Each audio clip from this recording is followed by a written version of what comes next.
Sunny Leonie വന്നാലാണോ Shahrukh Khan വന്നാലാണോ ആൾ കൂടുതൽ ഉണ്ടാവുക? ഷാറുഖ് ഖാനും സണ്ണി ലിയോണും തമ്മിൽ കമ്പാരിസൺ ഇല്ല.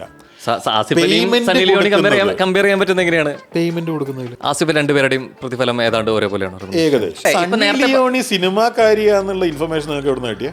മൂവി ഉണ്ട് അല്ലേ? സണ്ണി ലിയോണി സിനിമയിൽ വന്നിട്ടാണോ നിങ്ങൾ? അല്ലല്ല, പോൺ സ്റ്റാർ ആയിട്ട്. പിന്നെ വിട്ടേ, അതും ഇതും തമ്മിൽ എന്താ ബന്ധം? മലയാളം കണ്ട ഏറ്റവും വലിയ സിനിമാക്കാരൻ മമ്മൂട്ടിയാണോ മോഹൻലാലാണോ എന്നുള്ള കാര്യത്തിൽ ഇനിയിപ്പോ മധു ആണോ എന്നൊക്കെയുള്ള തർക്കം ഉണ്ടാവുമായിരിക്കും. എനിക്ക് എല്ലാവരും ഭയങ്കര ഇഷ്ടമാണ്. എന്നോട് ചോദിച്ചാൽ ഞാൻ ഇന്നസെന്റ് ആണെന്നേ പറയുള്ളൂ. മലയാളം മീഡിയം പഠിച്ചിട്ടുള്ള ഒരു മലയാളിക്ക് 50 റൈറ്റേഴ്സിന്റെ പേര് പറയൽ വലിയ ടഫ് ടാസ്ക് ഒന്നും ആയിരിക്കില്ല. ഇത് കേരള പാഠാവലി മലയാളത്തിലുള്ളതാണ്. ഈ പഠിച്ച മലയാളം മീഡിയത്തിൽ പഠിച്ച അല്ലെങ്കിൽ സ്റ്റേറ്റ് സിലബസിൽ പഠിച്ച കുട്ടികളോടായിട്ട് തന്നെ അവർ 50 പോട്ടെ, ഇനി ഒരു 10 പേരുടെ സിനിമാക്കാരൻ ഇത്ര സമയനിശ്ചിതമായിട്ട് പറയാൻ പറഞ്ഞാൽ ആദ്യം സിനിമാക്കാരെ പറയും, എഴുത്തുകാരെ പറയും? അന്വേഷിക്കേണ്ടി വരും. എനിക്കറിയില്ല. ഈ തുറന്നു പറച്ചിലുകളിൽ നഷ്ടം വരുന്ന ഹോട്ടൽ മുതലാളിമാരുണ്ടായിട്ടില്ല. കാരണം ഒരുപക്ഷെ ഒരുപാട് ഫോളോ ചെയ്യുന്ന ആളുകളുണ്ടെങ്കിൽ, എനിക്ക് വന്നിട്ടുള്ള ഞാൻ കണ്ടിട്ടുള്ള മൃണാളിൻ്റെ അല്ലെങ്കിൽ ഫുഡ് വ്ലോഗ്സ് ആണെന്നുണ്ടെങ്കിൽ പോലും ഒരു ഫുഡ് വീഡിയോ ആയിരിക്കും, ചിലപ്പോൾ ഷോർട്സ് ആയിട്ടായിരിക്കും കണ്ടിട്ടുണ്ടാവും. അല്ലെങ്കിൽ അത് കട്ട് ചെയ്തിട്ടുള്ള ബാക്കിയുള്ള വരുന്ന ഡിജിറ്റൽ പ്ലാറ്റ്ഫോമുകളിലായിരിക്കാം, പല പേജുകളിലായിരിക്കും. അതിന്റെ ഉത്തരവാദിത്വം ഞാനാണോ ചോദിക്കുന്നത്? വീഡിയോ ചെയ്ത് കഴിഞ്ഞാൽ സ്വാഭാവികമായിട്ട് കൂടുതൽ പേരിലേക്ക് എത്തുന്നില്ലേ? കോണ്ടെക്സ്റ്റ് ഒന്ന് ചൊരണ്ടി മാറ്റിയിട്ട് ഞാൻ പറഞ്ഞ എന്തിനെങ്കിലും വെച്ചിട്ട് വേറെ എന്തെങ്കിലും ചെയ്തിട്ട് സംഭവങ്ങൾ ചെയ്തിട്ടുണ്ടെങ്കിൽ അതിന്റെ ഉത്തരവാദിത്വം ഞാനാണോ?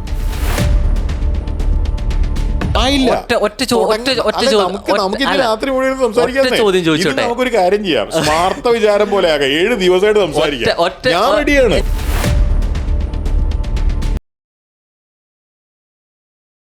ഇത് ബോധപൂർവം എന്നതിനപ്പുറത്തേക്കായിട്ട് ഇപ്പോൾ ഒരു റിവ്യൂ ചെയ്യുന്ന സമയത്ത് മൃണാളുടെ ഫുഡിനെ കുറിച്ചിട്ടുള്ള റിവ്യൂ ഒരുപാട് പേരുണ്ട് അല്ലേ? മൃണാളിന്റെ ഫുഡ് ബ്ലോഗിനെ കുറിച്ചിട്ടാണ് കാണുന്നവരും ഫോളോ ചെയ്യുന്ന ഒരുപാട് പേരുണ്ട്. എന്തിനാ ഒരുപാട് പേര് കാണുന്നത്? ഇല്ലേ, എന്തിനാ കാണുന്നത്? അത് സ്വാഭാവികമായിട്ട് നിന്നുള്ള രീതിയിലേക്ക് ഏതെങ്കിലും ഒരു വിഷയത്തെ കുറിച്ച് സംസാരിക്കുമ്പോൾ ഒരുപാട് പേര് പ്രസന്റേഷൻ ബ്ലോഗ് ചെയ്യുന്നില്ലേ? എന്തുകൊണ്ടായിരിക്കും ഒരുപാട് പേര് എൻ്റെ റിവ്യൂ കാണുന്നത്? ചിലപ്പോൾ ആ പ്രസന്റേഷൻ്റെ ശൈലി കൊണ്ടായിരിക്കാം, ചിലപ്പോൾ തുറന്നു പറച്ചിലുകളായിരിക്കാം. ഈ തുറന്നു പറച്ചിലുകളിൽ നഷ്ടം വരുന്ന ഹോട്ടൽ മുതലാളിമാരുണ്ടായിട്ടില്ല. കാരണം ഒരുപക്ഷെ ഒരുപാട് ഫോളോ ചെയ്യുന്ന ആളുകളുണ്ടെങ്കിൽ, അല്ല ഞാൻ ചോദിക്കുന്നത് അതിൻ്റെ സാധ്യതയാണ് ചോദിച്ചത്. അല്ല, ഇതെന്താണെന്നറിയോ, ഇത് ഊഹമല്ല ഞാൻ പറയുന്നത്. ഇപ്പോൾ ഒരുപാട് പേര് അത്രയും ജെന്യൂൻ ആയിട്ടുള്ള റിവ്യൂ ആണ് മൃണാൾ പറയുന്നതെന്ന് കരുതി അങ്ങനെ കാണുകയാണ് വീഡിയോ. ഒരുപാട് പേര് ഊഹം അല്ലേ? ഒരുപാട് പേര് എന്നുള്ളത് ഫാക്റ്റ് അല്ലേ? കാരണം കുറെ പേര് കാണുന്നില്ലേ? എത്ര പേര് വ്യൂസ് എന്നുള്ള രീതിയിലേക്ക് അത്യാവശ്യം പേര് ഡിപ്പെൻസ് ആയിരിക്കാം. എന്നാൽ പോലും മില്യൺ വ്യൂസിലോട്ടൊക്കെ പോകാറുണ്ടല്ലോ വീഡിയോകൾ. കൃത്യമായിട്ടുള്ള ഇപ്പോൾ ലാക്സെങ്കിലും സംഭവിക്കാറില്ല. ലാക്സെങ്കിലും സംഭവിക്കാറില്ല. ഞാൻ ചോദിക്കുന്നത് മില്യനോ ലാക്സോ സംഭവിക്കാറില്ല. ഞാൻ ചോദിക്കുന്നത് വൈറലായിട്ടുള്ള വീഡിയോ അല്ലാതെ എന്തെങ്കിലും ധാരണയുണ്ടോ?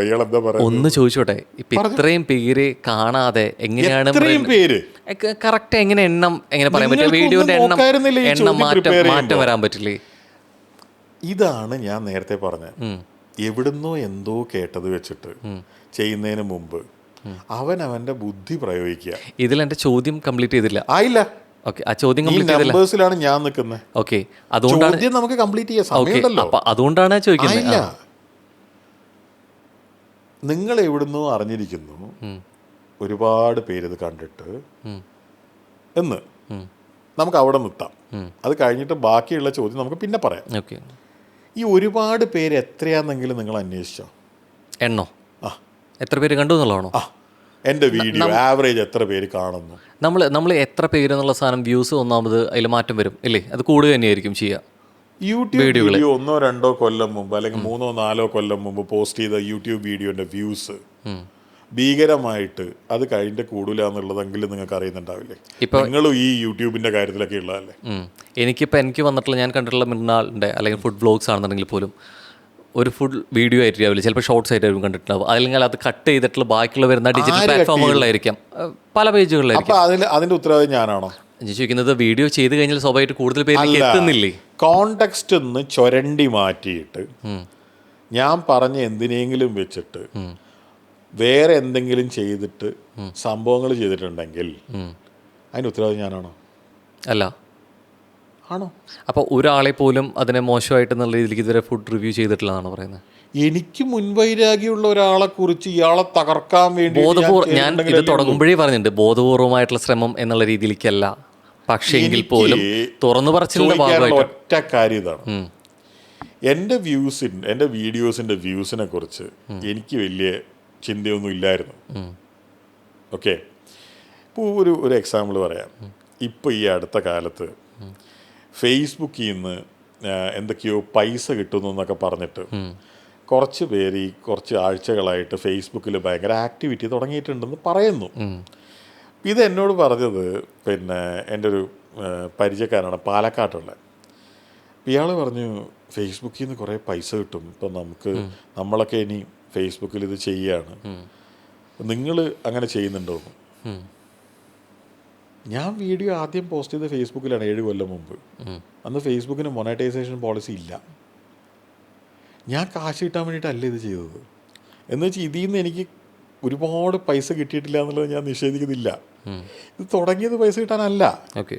അപ്പോൾ ഇനി അടുത്ത കാര്യം, ഈ ഫേസ്ബുക്കിലും യൂട്യൂബിലും ഒക്കെ സ്ഥിരമായിട്ട്, അതായത് യൂട്യൂബിൽ പോസ്റ്റ് ചെയ്യുന്ന അതേ വീഡിയോ ഫേസ്ബുക്കിൽ സിമിലർലി അപ്ലോഡ് ചെയ്തിട്ട് അന്നേരം തന്നെ പോസ്റ്റ് ചെയ്യും. ഇതിൽ ഇപ്പം ഇന്ന് ഞാൻ പോസ്റ്റ് ചെയ്തൊരു വീഡിയോ ഉണ്ട്. ആ റെസ്റ്റോറൻറ്റിനെ കുറിച്ച് പൊതുവേ ഞാൻ നല്ലതാണ് പറയുന്നത്. ഞാൻ അവിടെ ഇരുന്നിട്ട് പറയുന്നുണ്ട് എന്നെ എന്തോ കടിക്കുന്നുണ്ടെന്ന്. അതെന്താ കടിക്കുന്നതെന്നുള്ളത് എനിക്കറിയില്ല, മനസ്സിലായില്ല, എനിക്കിപ്പോഴും അറിയില്ല. ഒരാൾക്ക് വേണമെങ്കിൽ അത് ചുരണ്ടി എടുത്തിട്ട് ഞാൻ ആ റെസ്റ്റോറൻറ്റിനെ ഇങ്ങനെ പറഞ്ഞു എന്നുള്ള നിലക്ക് അവതരിപ്പിക്കാം.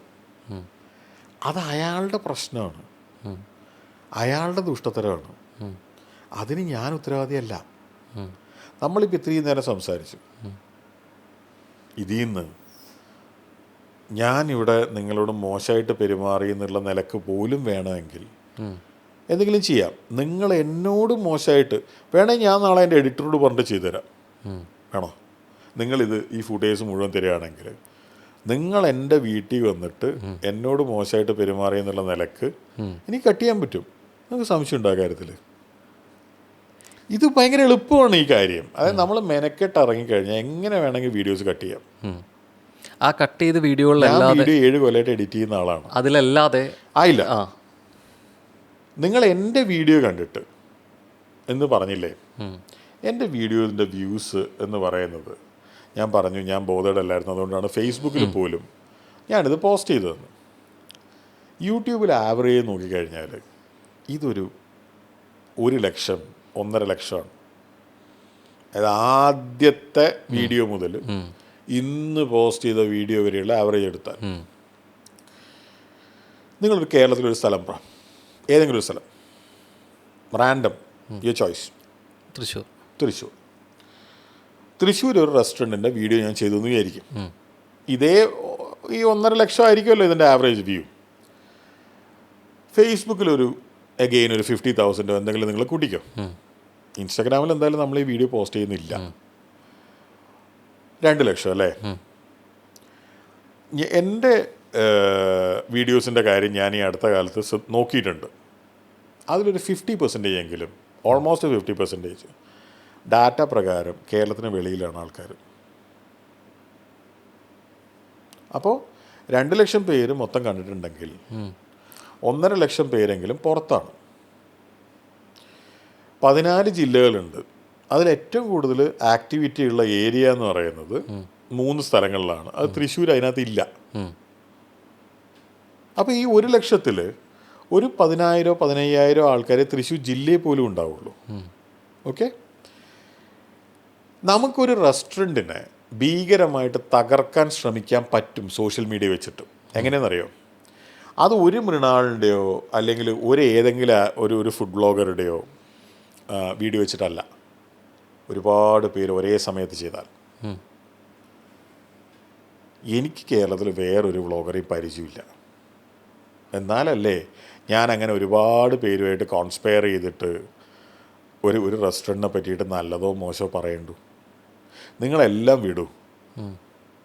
ഈ പറയുന്ന 7 കൊല്ലമായിട്ട് ഇത് ചെയ്യുന്ന ഞാൻ. എനിക്ക് ഈ വ്ളോഗർമാരൊക്കെ ആയിട്ട് ഭീകരമായ പരിചയങ്ങളുണ്ടെങ്കിൽ ഞാനൊരു റെസ്റ്റോറൻറ്റ് തുടങ്ങുമ്പോൾ എനിക്ക് പരിചയമുള്ളവർ ഇൻവൈറ്റ് ചെയ്യൂലേ? നിങ്ങൾ ഏതെങ്കിലും ഒരു ആളെ ഞാനങ്ങനെ ഇൻവൈറ്റ് ചെയ്തിട്ടൊരു വീഡിയോ കണ്ടോ? എൻ്റെ റെസ്റ്റോറൻറ്റ് മാർക്കറ്റ് ചെയ്യാൻ വേണ്ടിയിട്ടൊരു ബജറ്റ് ഉണ്ടാവില്ലേ? ഞാൻ അതിനുവേണ്ടി പണിയെടുക്കുന്നുണ്ടാവില്ലേ? അപ്പോൾ എനിക്ക് ഒരുപാട് പേരെ പരിചയമുണ്ടെങ്കിൽ ഏറ്റവും എളുപ്പത്തിൽ എനിക്ക് ചെയ്യാൻ പറ്റുന്ന കാര്യം അതല്ലേ?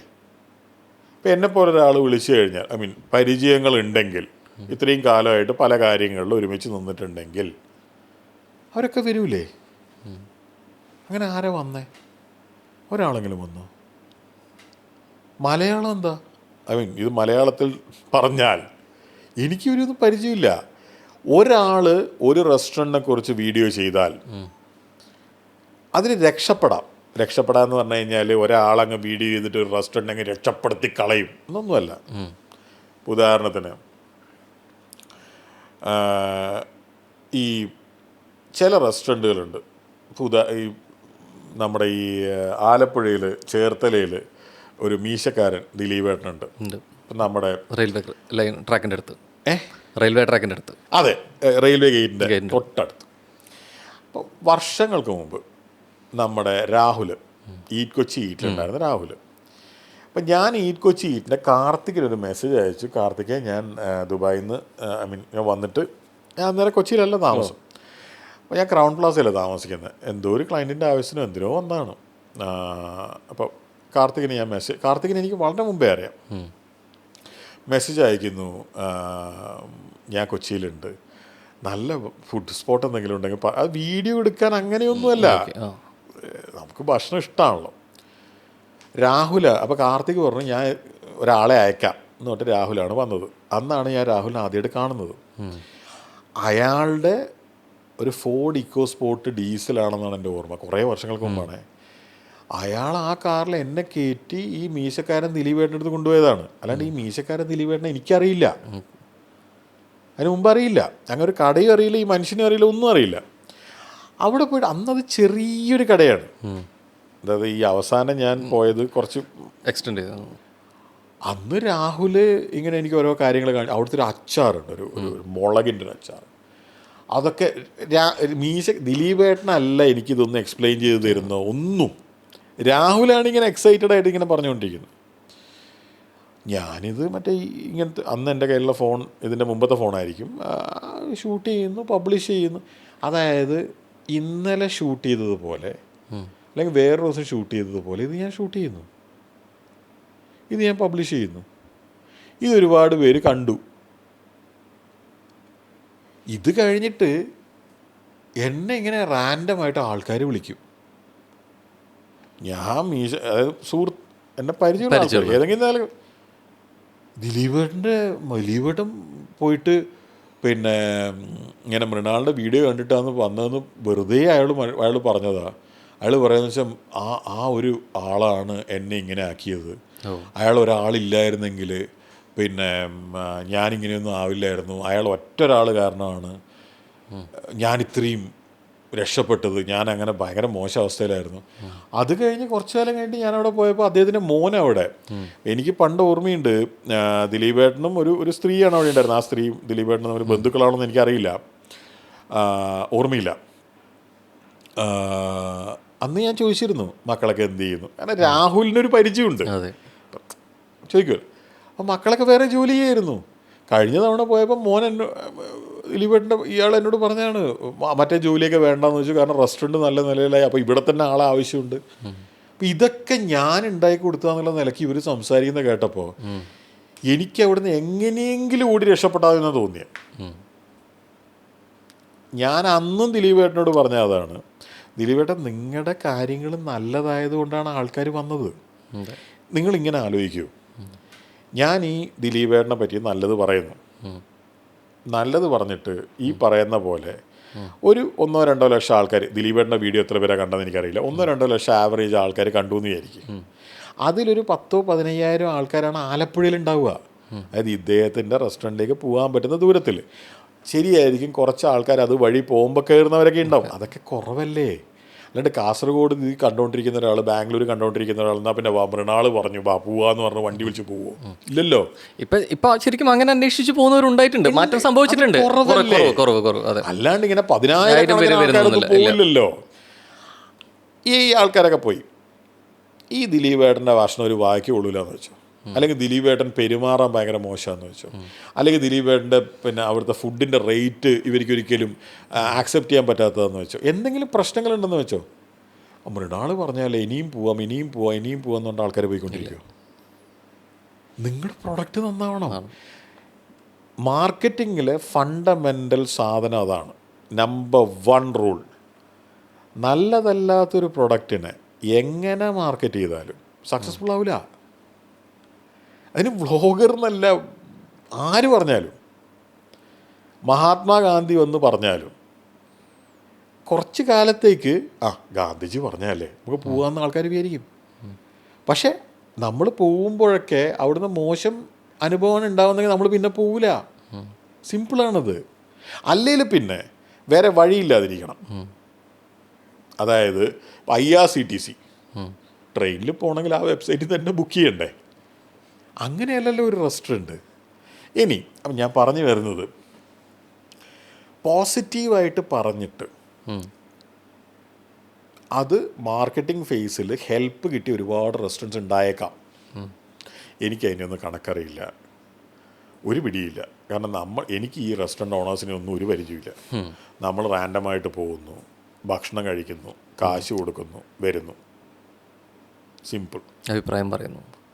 അഭിപ്രായം എന്ന് പറഞ്ഞാൽ അവിടെ ഇരുന്നിട്ട് പറയല്ലേ? അതെ. ആ പറയുന്നതിൽ ഞാൻ ചോദിക്കുന്നത്, നമ്മൾ ആ കഴിച്ചു കഴിഞ്ഞിട്ട് നമ്മൾക്ക് ചിലപ്പോൾ നമുക്ക് ഉദ്ദേശിച്ചൊരു ടേസ്റ്റ് അത് ഉണ്ടായിക്കൊന്നും വരില്ല അല്ലേ? ചിലപ്പോൾ നമ്മൾ പറയുന്നത് അത് ചിലപ്പോൾ ഹോട്ടൽ അവരുടെ ബിസിനസ്സിനെ ബാധിക്കണം എന്നുള്ളൊരു ബോധപൂർവമായിട്ടുള്ള ഒരു ഇൻറ്റൻഷനോടി ശ്രമം കൊണ്ടൊന്നും ആയിരിക്കില്ല നമ്മൾ പറയുന്നത്. നമ്മൾ അതിൻ്റെ അല്ലെ ഓപ്പൺ ആയിട്ടുള്ള ഒരു സാധനം അല്ലേ, പോസിറ്റീവ് ആയാലും അങ്ങനെ തന്നെയാണ് അല്ലേ? ആ പറഞ്ഞതിൻ്റെ പേരിൽ ആൾക്ക് നന്നായിക്കോണമെന്നോ അല്ലെങ്കിൽ അതിൻ്റെ പേരിൽ കുറേ ബിസിനസ് കിട്ടണമെന്നാവില്ല. പക്ഷേ ഞാൻ പറയുന്നത്, ആ സംസാരിക്കുന്ന ഒരു കാര്യത്തെ എടുക്കുന്നവർ, സ്വീകരിക്കുന്നവർ, ആക്സെപ്റ്റ് ചെയ്യുന്നവർ കുറേ പേരുണ്ടാവില്ലേ? നിങ്ങളൊരു കാര്യം ഇവിടെ അസ്യൂം ചെയ്യുകയാണ്, ഇത് കാണുന്നവർക്ക് ബുദ്ധിയില്ലാന്ന്. എൻ്റെ പൊന്നു സുഹൃത്തെ, ഈ വീഡിയോ കാണുന്നവരില്ലേ, അതായത് നമ്മളിപ്പോൾ സംസാരിക്കുന്ന ഈ വീഡിയോ ആയാൽ പോലും അത് കാണുന്നവർക്ക് അവരുടെ ബുദ്ധിയുണ്ട്. മൃണാൾ പറയുന്നത് കേട്ടിട്ട് അതാണ് സത്യം, ഞാനാരാ ജീസസ് ക്രൈസ്റ്റോ? അല്ല, അതായത് ഇപ്പം ചിലത് നമ്മൾ ഇപ്പോൾ വളരെ സിമ്പിളായിട്ടുള്ള പറയുകയാണെങ്കിൽ, ഇപ്പം ചില ഭക്ഷണത്തിൻ്റെ നമ്മൾ ഗൂഗിൾ റേറ്റിംഗ് നോക്കും അല്ലേ, എത്രയാണെന്നുള്ളൊരു സാധനം. ഞാനതൊന്ന് കംപ്ലീറ്റ് ചെയ്തോട്ടെ. നിങ്ങളിപ്പോ ഒരുപാട് എൻ്റെ റെസ്റ്റോറൻറ്റിനെ പറ്റിയിട്ടുള്ള നെഗറ്റീവ്സ് കേട്ടിട്ടില്ലേ? ഇല്ലേ? ഞങ്ങളുടെ ഗൂഗിൾ മാപ്പ് റേറ്റിംഗ്സ് എല്ലാം 4.5 എന്തൊക്കെയോ ആയിരുന്നു. അതിപ്പോൾ ഈ അടുത്ത കാലത്ത് എന്തോ 3 എത്രയോ ആയെന്ന് കേട്ടു. അപ്പോൾ ഞങ്ങളുടെ കച്ചവടം കുറയണ്ടേ? പക്ഷെ കൂടാണ് ചെയ്യുന്നത്. എക്സാക്ട്ലി. വൈ? ഇത് കാണുന്ന ആൾക്ക് ബുദ്ധിയുണ്ട്. ഞാൻ പറയുന്നത് അതിന് അപ്പുറത്തൊരു മറുവശം കൂടി ഉണ്ടല്ലോ. ഇപ്പം ചിലവരെ നമ്മൾ ഫുഡ് ഓർഡർ ചെയ്യുമ്പോൾ, അല്ലെങ്കിൽ ഹോട്ടൽസ് അല്ലേ, നമ്മൾ സെലക്ട് ചെയ്യുന്ന സമയത്ത് റേറ്റിംഗ് നോക്കി ചെയ്യുന്നവരുണ്ട്. ഇവർ ചിലപ്പോൾ റേറ്റിംഗ് കുറവാന്ന് കണ്ടിട്ട് ഓർഡർ ചെയ്യാൻ മടിക്കുന്നവരുണ്ട്. ചിലപ്പോൾ ആ മടിച്ചവർ തന്നെ അവിടെ പോയി കഴിച്ചാൽ ചിലപ്പോൾ അത് ഇഷ്ടപ്പെട്ടോളുന്നുണ്ടാവും അല്ലേ? അപ്പം ചില റേറ്റിങ്ങിനും ചില റിവ്യൂവിനും ചില സ്റ്റേറ്റ്മെൻറ്റ്സിനും വാല്യൂ ഉണ്ടെന്നും കൂടി അർത്ഥമില്ലേ അതിന്? അല്ല, ഞാൻ പറയുന്നത് സത്യമായിരിക്കുമെന്ന് വിചാരിക്കുന്ന ഒരുപാട് ആളുകൾ ഉള്ളതുകൊണ്ടാണ് നിങ്ങളിപ്പോൾ ഇവിടെ ഇരിക്കുന്നത്. ഇല്ലേ? അതാണ് തുടങ്ങിയത്. അതെ അതെ അതെ. സമയം 12 രാത്രിയാണ്. എനിക്ക് വേറെ പണിയൊന്നും ഉണ്ടാവില്ലായിരിക്കും, പക്ഷെ നിങ്ങൾക്ക് എന്തായാലും വേറെ പണിയുണ്ടല്ലോ. 4 പേര് ഇവിടെ ഇരിക്കണ്ടല്ലോ. ശനിയാഴ്ച രാത്രിയാണ്, ചെറുപ്പക്കാരാണ്, പലവിധ കുൽസിത പ്രവർത്തികളും ചെയ്യാൻ പറ്റുന്നതാണ്. ഞാനൊക്കെ 41 വയസ്സായി, കല്യാണമൊക്കെ കഴിച്ച് സൈഡായത് കൂട്ടിക്കോ, വേറെ പരിപാടിയൊന്നും ചെയ്യാനില്ല. പക്ഷെ നിങ്ങളങ്ങനെയല്ലല്ലോ. നിങ്ങളിവിടെ ഇരിക്കുന്നത് അതുകൊണ്ട് തന്നെയാണ് അല്ലേ? പക്ഷെ എഗെയിൻ ഞാൻ പിന്നെയും പറയുന്നു, എൻ്റെ സ്വന്തം അമ്മയായ പോലും ഞാൻ പറയുന്നൊരു കാര്യത്തിനെ കേൾക്കുക, കാണുക, മനസ്സിലാക്കുക, അപഗ്രഥിക്കുക, സ്വന്തം ഒപ്പീനിയൻ ഉണ്ടാക്കുക, എല്ലാവരും ചെയ്യും. അയാൾ പറഞ്ഞു എന്നുള്ളത് കൊണ്ട് അന്ധമായിട്ട് വിശ്വസിക്കുന്ന രീതിയിലുള്ള അങ്ങനത്തെ ഫാൻസ് എനിക്ക് ഒരാളെങ്കിലും ഉണ്ടോ എന്ന് എനിക്കറിയില്ല. ചിലപ്പോൾ മോഹൻലാലിനെയും മമ്മൂട്ടീനെയും പിണറായി വിജയനൊക്കെ പോലുള്ള നരേന്ദ്രമോദിനെയൊക്കെ പോലുള്ള ആൾക്കാർക്ക് ഉണ്ടാവുമായിരിക്കും. അതില്ല എന്ന് ഞാൻ പറയുന്നില്ല, അത് ഞാൻ ഒരിക്കലും ഞാൻ നിഷേധിക്കുന്നില്ല. എന്നെപ്പോലൊരാൾക്ക് ഉണ്ടാവുമെന്ന് ഞാൻ വിശ്വസിക്കുന്നില്ല. മേ ബി അഥവാ ഉണ്ടെങ്കിൽ തന്നെ അത് ഇങ്ങനെ എണ്ണാൻ പറ്റുന്നതായിരിക്കും. അല്ലാണ്ട് മൃണാൾ പറഞ്ഞു എന്നുള്ളത് കൊണ്ട് ഒരു സ്ഥലത്തേക്ക് പോവാം എന്ന് വിചാരിക്കുന്ന മേ ബി ലക്ഷക്കണക്കിന് ആൾക്കാരെ നിങ്ങൾക്ക് കണ്ടേക്കാം. ഞാനതൊരു അവകാശവാദമായിട്ട് പറയാം. നേരത്തെ മീശക്കാരൻ പറഞ്ഞ പോലെ ഒറ്റ കാരണമേ ഉള്ളൂ. അത് എന്നോടുള്ള പ്രേമം കൊണ്ടോ ദിലീപേട്ടനോടുള്ള പ്രേമം കൊണ്ടോ അല്ല. നിങ്ങൾക്കൊരു ഇൻഫർമേഷൻ കിട്ടുകയാണ്, അവിടെ അങ്ങനൊരു കടയുണ്ട്, അവിടെ കരിമീൻ കിട്ടും, അല്ലെങ്കിൽ ഇവിടെ ഇങ്ങനൊരു കടയുണ്ട്, അവിടെ പോർക്ക് ഫ്രൈ കിട്ടും, ബാബുവ. അത്രേ ഉള്ളൂ. അത് ഞാൻ തന്നെ പറയണമെന്നൊന്നുമില്ല. അവിടെ ശരിക്കും ഒരു കരിമീൻ കടയുണ്ട്, നല്ല കരിമീൻ കിട്ടും, നല്ല പോർക്കും കിട്ടും. ഇപ്പോൾ പോകാൻ തയ്യാറായിരിക്കുന്ന ആയിരങ്ങളും പതിനായിരങ്ങളും ലക്ഷങ്ങളുണ്ടെങ്കിൽ അവിടുത്തെ അത് കൊള്ളില്ലായിരുന്നു എന്ന് പറഞ്ഞാൽ പോവാതിരിക്കാനും ഇവർ തയ്യാറാവില്ല. തിരിച്ച് അതേപോലെയുള്ള റേറ്റിൽ അത് സംഭവിക്കില്ല എന്നുള്ളതാണ് സത്യം. നിങ്ങൾ നിങ്ങളുടെ കാര്യം ആലോചിച്ച് നോക്കും. നിങ്ങൾക്ക് ഏറ്റവും ഇഷ്ടമുള്ള ഹോബി എന്താ? Movie കാണലായിരിക്കും, cinema. ഓക്കെ, നിങ്ങൾ തരക്കേടില്ലാത്ത രീതിയിൽ സിനിമ കാണുന്നതുകൊണ്ടായിരിക്കുമല്ലോ നിങ്ങൾക്ക് അങ്ങനെ ഒരു തോന്നലുണ്ടായിട്ടുണ്ടാവുക, അല്ലേ? അതായത് ഒരു ദിവസം ഇപ്പം എനിക്ക് സിനിമ ഭയങ്കര ഇഷ്ടമാണ്, എനിക്കൊരു ദിവസം ഫുൾ ഫ്രീ കിട്ടിയെന്ന് വെച്ചോ, ഞാൻ വേണമെങ്കിൽ രാവിലെ ഒരു 9:30 മുതൽ രാത്രി ഒരു 2 മണി വരെ PVR-ലോ, അത് PVR-ലാണ് എളുപ്പം. കാരണം എന്ന് വെച്ച് കഴിഞ്ഞാൽ നമുക്ക് കണക്ട് ചെയ്ത് കാണാമല്ലോ. അപ്പോൾ വിനീതയിലൊക്കെ പോയി കഴിഞ്ഞാൽ അങ്ങനെ നമുക്ക് കാണാൻ പറ്റില്ല, കാരണം മൾട്ടിപ്പിൾ സ്ക്രീൻസ് അങ്ങനെ. അതുകൊണ്ട് PVR എന്ന് പറഞ്ഞതേ ഉള്ളൂ. ഞാൻ രാത്രി 2 മണി വരെ ആയിട്ട് ഇരുന്നിട്ട് 4, 5 ചിലപ്പോൾ ഇംഗ്ലീഷ് സിനിമയൊക്കെ ആണെങ്കിൽ ചിലപ്പോൾ അതിൽ കൂടുതലും കാണാൻ ഞാൻ റെഡിയാണ്. ഇപ്പോൾ ലുലുവിലാണെങ്കിൽ തൊട്ട് താഴെ പാരഗണും ഉണ്ട്, ഫുൾ സെറ്റാണ്, ഒരു പ്രശ്നമില്ല. പുറം ലോകമായിട്ട് ഒരു ബന്ധമില്ലാത്ത രീതിയിൽ ഒരു ദിവസം സ്പെൻഡ് ചെയ്യാൻ റെഡിയാണ്. ഇപ്പം ജഗദീഷ് പറഞ്ഞു കേട്ടിട്ടുണ്ടോയെന്നറിയില്ല, എൻ്റെ ഭാര്യ എനിക്ക് പൊതിച്ചോറ് കെട്ടി തരാറുണ്ട് ഞാൻ വെറുതെ ഇരിക്കുന്ന ദിവസങ്ങളിൽ. അത് രാവിലെ പൊതിച്ചോറ് കെട്ടി കൊടുക്കും. ഈ മനുഷ്യൻ ബ്രേക്ക്ഫാസ്റ്റ് കഴിച്ച് സിനിമ കാണാൻ പോവാണ്, പിന്നെ രാത്രി വരുള്ളൂ, 4 സിനിമയൊക്കെയാണ് കാണുന്നത്. സിനിമ ഭയങ്കര താല്പര്യമുള്ളവരുണ്ടല്ലോ, അത് ഭയങ്കര നോർമൽ. ഈ നമ്മൾ ഉദാഹരണത്തിന് ഒരു ഗംഭീരമായിട്ട് ആക്സെപ്റ്റൻസ് ഉള്ള ഒരു ഫിലിം റിവ്യൂവർ, ഇഷ്ടംപോലെ ആൾക്കാരുണ്ടല്ലേ. ഞാൻ ഇന്ത്യയുടെ മൊത്തം ഇതാണ് പറയുന്നത്. ഇപ്പം നമ്മൾ ഹിന്ദിയും തമിഴും ഇംഗ്ലീഷും മലയാളവും ഒക്കെ കാണുമല്ലോ. അതുകൊണ്ട് ഒരു റിവ്യൂവർ നമ്മൾ ഞാൻ റിവ്യൂ കേട്ടിട്ടല്ല സിനിമയ്ക്ക് പോവാറ്. അങ്ങനത്തെ ഒരു പരിപാടിയില്ല. കാരണം ഫ്രണ്ട്സ് തന്നെ പറയും, ഇപ്പം F1 വരുന്നുണ്ട്, അല്ലെങ്കിൽ മറ്റേ സാധനം ഇതാ ഈ വ്യാഴാഴ്ച ഉണ്ടോ, നമ്മൾ മുൻകൂട്ടി. അപ്പം അതായത് സിനിമ ഇറങ്ങിയാലല്ലേ റിവ്യൂ ഇറങ്ങൂ. സിനിമ ഇറങ്ങുന്നതിന് മുമ്പ് തന്നെ നമുക്കൊക്കെ ഒരു എക്സ്പെക്റ്റേഷൻ ഉണ്ടാവുമല്ലോ സിനിമയെ കുറിച്ചിട്ട്. അപ്പം നമ്മൾ പോകാൻ പ്ലാൻ ചെയ്യൂലേ. അപ്പം റിവ്യൂവിന് നമ്മൾ കാത്തിരുന്നിട്ട് എന്നാൽ പിന്നെ ആ സിനിമ ഇറങ്ങി 2ാമത്തെ ദിവസം റിവ്യൂ വരും, അത് കേട്ടിട്ട് പോകാൻ നമ്മൾ വിചാരിക്കില്ലല്ലോ, ഉറപ്പല്ലേ? ഇനി നിങ്ങളിപ്പോൾ കേരളത്തിലില്ല, ഈ വീക്കെൻഡ് നിങ്ങൾ കേരളത്തിലില്ല, ഇതിപ്പോൾ ഒരു ഓണത്തിൻ്റെ വീക്കെൻഡാന്ന് വിചാരിക്കുക, ഒരു 4, 5, 6, 10 സിനിമയെങ്കിലും ഇറങ്ങൂലേ. ഇപ്പം ദീപാവലി വീക്കെൻഡൊക്കെ ആണെങ്കിൽ ഹിന്ദിയും അതും ഇതൊക്കെ ആയിട്ട് ചിലപ്പോൾ 10, 15 സിനിമ ഉണ്ടാവും അല്ലേ. അപ്പം 15 സിനിമയൊക്കെ എന്ന് പറയുന്നത് ചിലപ്പോൾ ഒരു സ്ക്രീനിൽ ഒരു നേരത്തെ അങ്ങനെയൊക്കെ കോംപ്ലിക്കേറ്റഡ് ആയിട്ട് സിനിമ ഇറങ്ങുന്ന സമയമില്ലേ. ആ സമയത്ത് ആ ഒരു 10 ദിവസം നിങ്ങൾ ഇന്ത്യയിലേ ഇല്ല. നിങ്ങൾ ഇന്ത്യയിൽ നിന്നല്ല, ഈ സിനിമകളൊന്നും കാണാൻ പറ്റാത്തൊരു രാജ്യത്താണ്, ഉഗാണ്ടയിലോ എവിടെയുമാണ്, എന്തിനോ പോയിരിക്കുകയാണ്. അപ്പോൾ നിങ്ങൾ സിനിമയുടെ പ്രാന്താണല്ലോ. അപ്പം നമ്മൾ ഈ റിവ്യൂസ് ഒക്കെ അല്ലേ കാണുന്നുണ്ടാവും, അല്ലേ? അപ്പോൾ നിങ്ങൾ ഇങ്ങനെ ആലോചിക്കും, നിങ്ങൾക്കൊരു പ്രതീക്ഷയില്ലാതിരുന്നൊരു സിനിമ, ഇപ്പം നമ്മുടെ ടൂറിസ്റ്റ് ഫാമിലി ഇറങ്ങിയില്ലേ, അല്ലെങ്കിൽ ലാപ്പത്ത ലേഡീസ് ഇറങ്ങിയില്ലേ, അങ്ങനത്തെ ഒരു സിനിമ, അതിനെപ്പറ്റി അവിടെ നിങ്ങൾക്ക് ഇഷ്ടമുള്ള ഒരാൾ പറയുന്നു എന്തൊരു സിനിമയാന്ന് പറയുന്നു, ആ സിനിമ നിങ്ങളുടെ ബക്കറ്റ് ലിസ്റ്റ് കയറൂലേ? എന്നെ സംബന്ധിച്ചിടത്തോളം അതിൻ്റെ ഉത്തരവാണെന്നുണ്ടെങ്കിൽ ഒരു സിനിമ കാണാൻ ഒരിക്കലും ഒരു റിവ്യൂ മാനദണ്ഡപ്പെടുത്തില്ല. അതായത് ഞാൻ പറഞ്ഞു വെച്ച് കഴിഞ്ഞാൽ അതായത് ഇവിടെ ഇല്ല എങ്കിൽ പോലും ഒരു സിനിമ കാണാൻ എന്നെ മാനദണ്ഡപ്പെടുത്തുന്നത് അത് സിനിമയാണ് എന്നുള്ളത് മാത്രമാണ്. അത് നല്ലതോ ചീത്തയാണോ എന്നതിനപ്പുറത്തേക്കായിട്ട് അറിയാത്തൊരു സിനിമ, ഇപ്പൊ ഈ ദിലീപേട്ടന്റെ ഉദാഹരണം പറഞ്ഞുകൊണ്ടാണ്, അങ്ങനെ ഒരു കട ആ ലെവൽ ക്രോസിന് അടുത്ത് ഉണ്ടായിരുന്നു എന്നുള്ളത് ഒരുപാട് പേര് അറിഞ്ഞത് ഞാനും അല്ലെങ്കിൽ വേറെ ആരെങ്കിലുമൊക്കെ ആ വീഡിയോ ചെയ്തതിന് ശേഷമാണ്. അത്രേ ഉദ്ദേശിച്ചുള്ളൂ. പക്ഷേ ശരിക്കും ഈ ഹോട്ടലിനെയും ഒരു സ്ഥാപനത്തിനെയും ഒരു സിനിമയും ശരിക്കും അതങ്ങനെ ഉപമിക്കാനോ താരതമ്യപ്പെടുത്താനോ പറ്റില്ലല്ലോ. നിങ്ങളുടെ ഹോബി സിനിമയെന്ന് പറഞ്ഞുകൊണ്ട് അല്ല, ഞാൻ ചോദിക്കുന്നത് സിനിമ നമ്മളിലേക്ക് എത്താൻ അറിയപ്പെടാൻ കുറേയേറെ മാധ്യമങ്ങളുണ്ട്, ഒരു ഷോപ്പ് അങ്ങനെയല്ലല്ലോ. അയ്യോ, ഒരിക്കലും അല്ല. സിനിമ നിങ്ങളിലേക്ക് എത്താൻ ഉള്ളതിനേക്കാളും കൂടുതൽ മാധ്യമങ്ങൾ ഷോപ്പിനും ഉണ്ട്.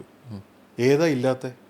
ഇത് അവിടെ വരുന്നത് വെച്ച് കഴിഞ്ഞാൽ ഒരു സിനിമ വരുന്നു എന്നുള്ളത്, നേരത്തെ ഹോട്ടൽ എവിടെയുണ്ട് ഒരു ഉദാഹരണം പറയുകയാണെങ്കിൽ ഇപ്പൊ കുറെ പേര് ബുക്ക് മൈ ഷോയിൽ ലിസ്റ്റ് ചെയ്യപ്പെടുന്നു, ഒരു റെസ്റ്റോറന്റ് ഗൂഗിൾ മാപ്പിലാണ് ലിസ്റ്റ് ചെയ്യപ്പെടുന്നത്.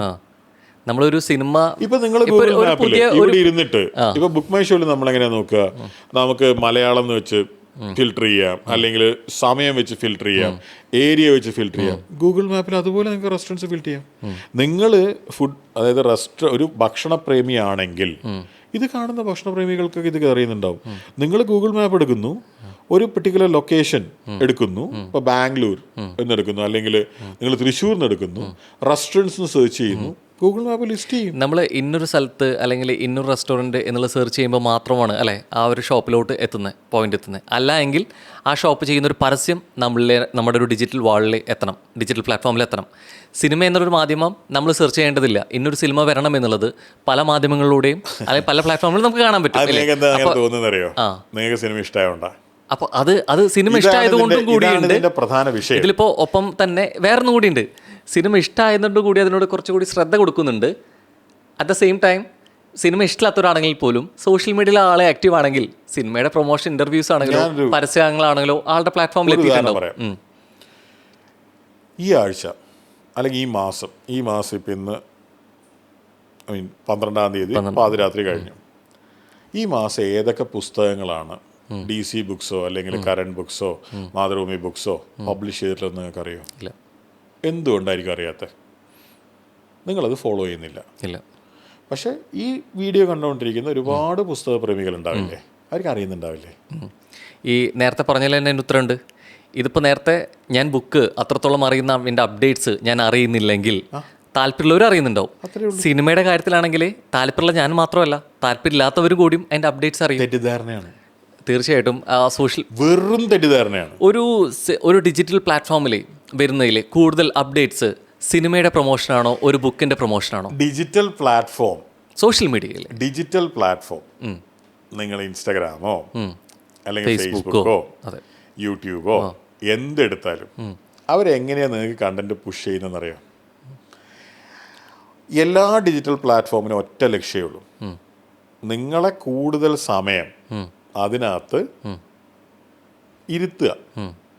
അൽഗോരിതം സംഭവിക്കണം. അല്ല, അങ്ങനെയല്ല. അൽഗോരിതമൊക്കെ അവിടെ ഇരിക്കട്ടെ. നിങ്ങൾ ഫേസ്ബുക്ക് തുറന്നാൽ മാക്സിമം സമയം ആ ഫേസ്ബുക്കിനെ നിങ്ങൾ മാറ്റാതെ അതിൽ തന്നെ സ്പെൻഡ് ചെയ്യിക്കുക.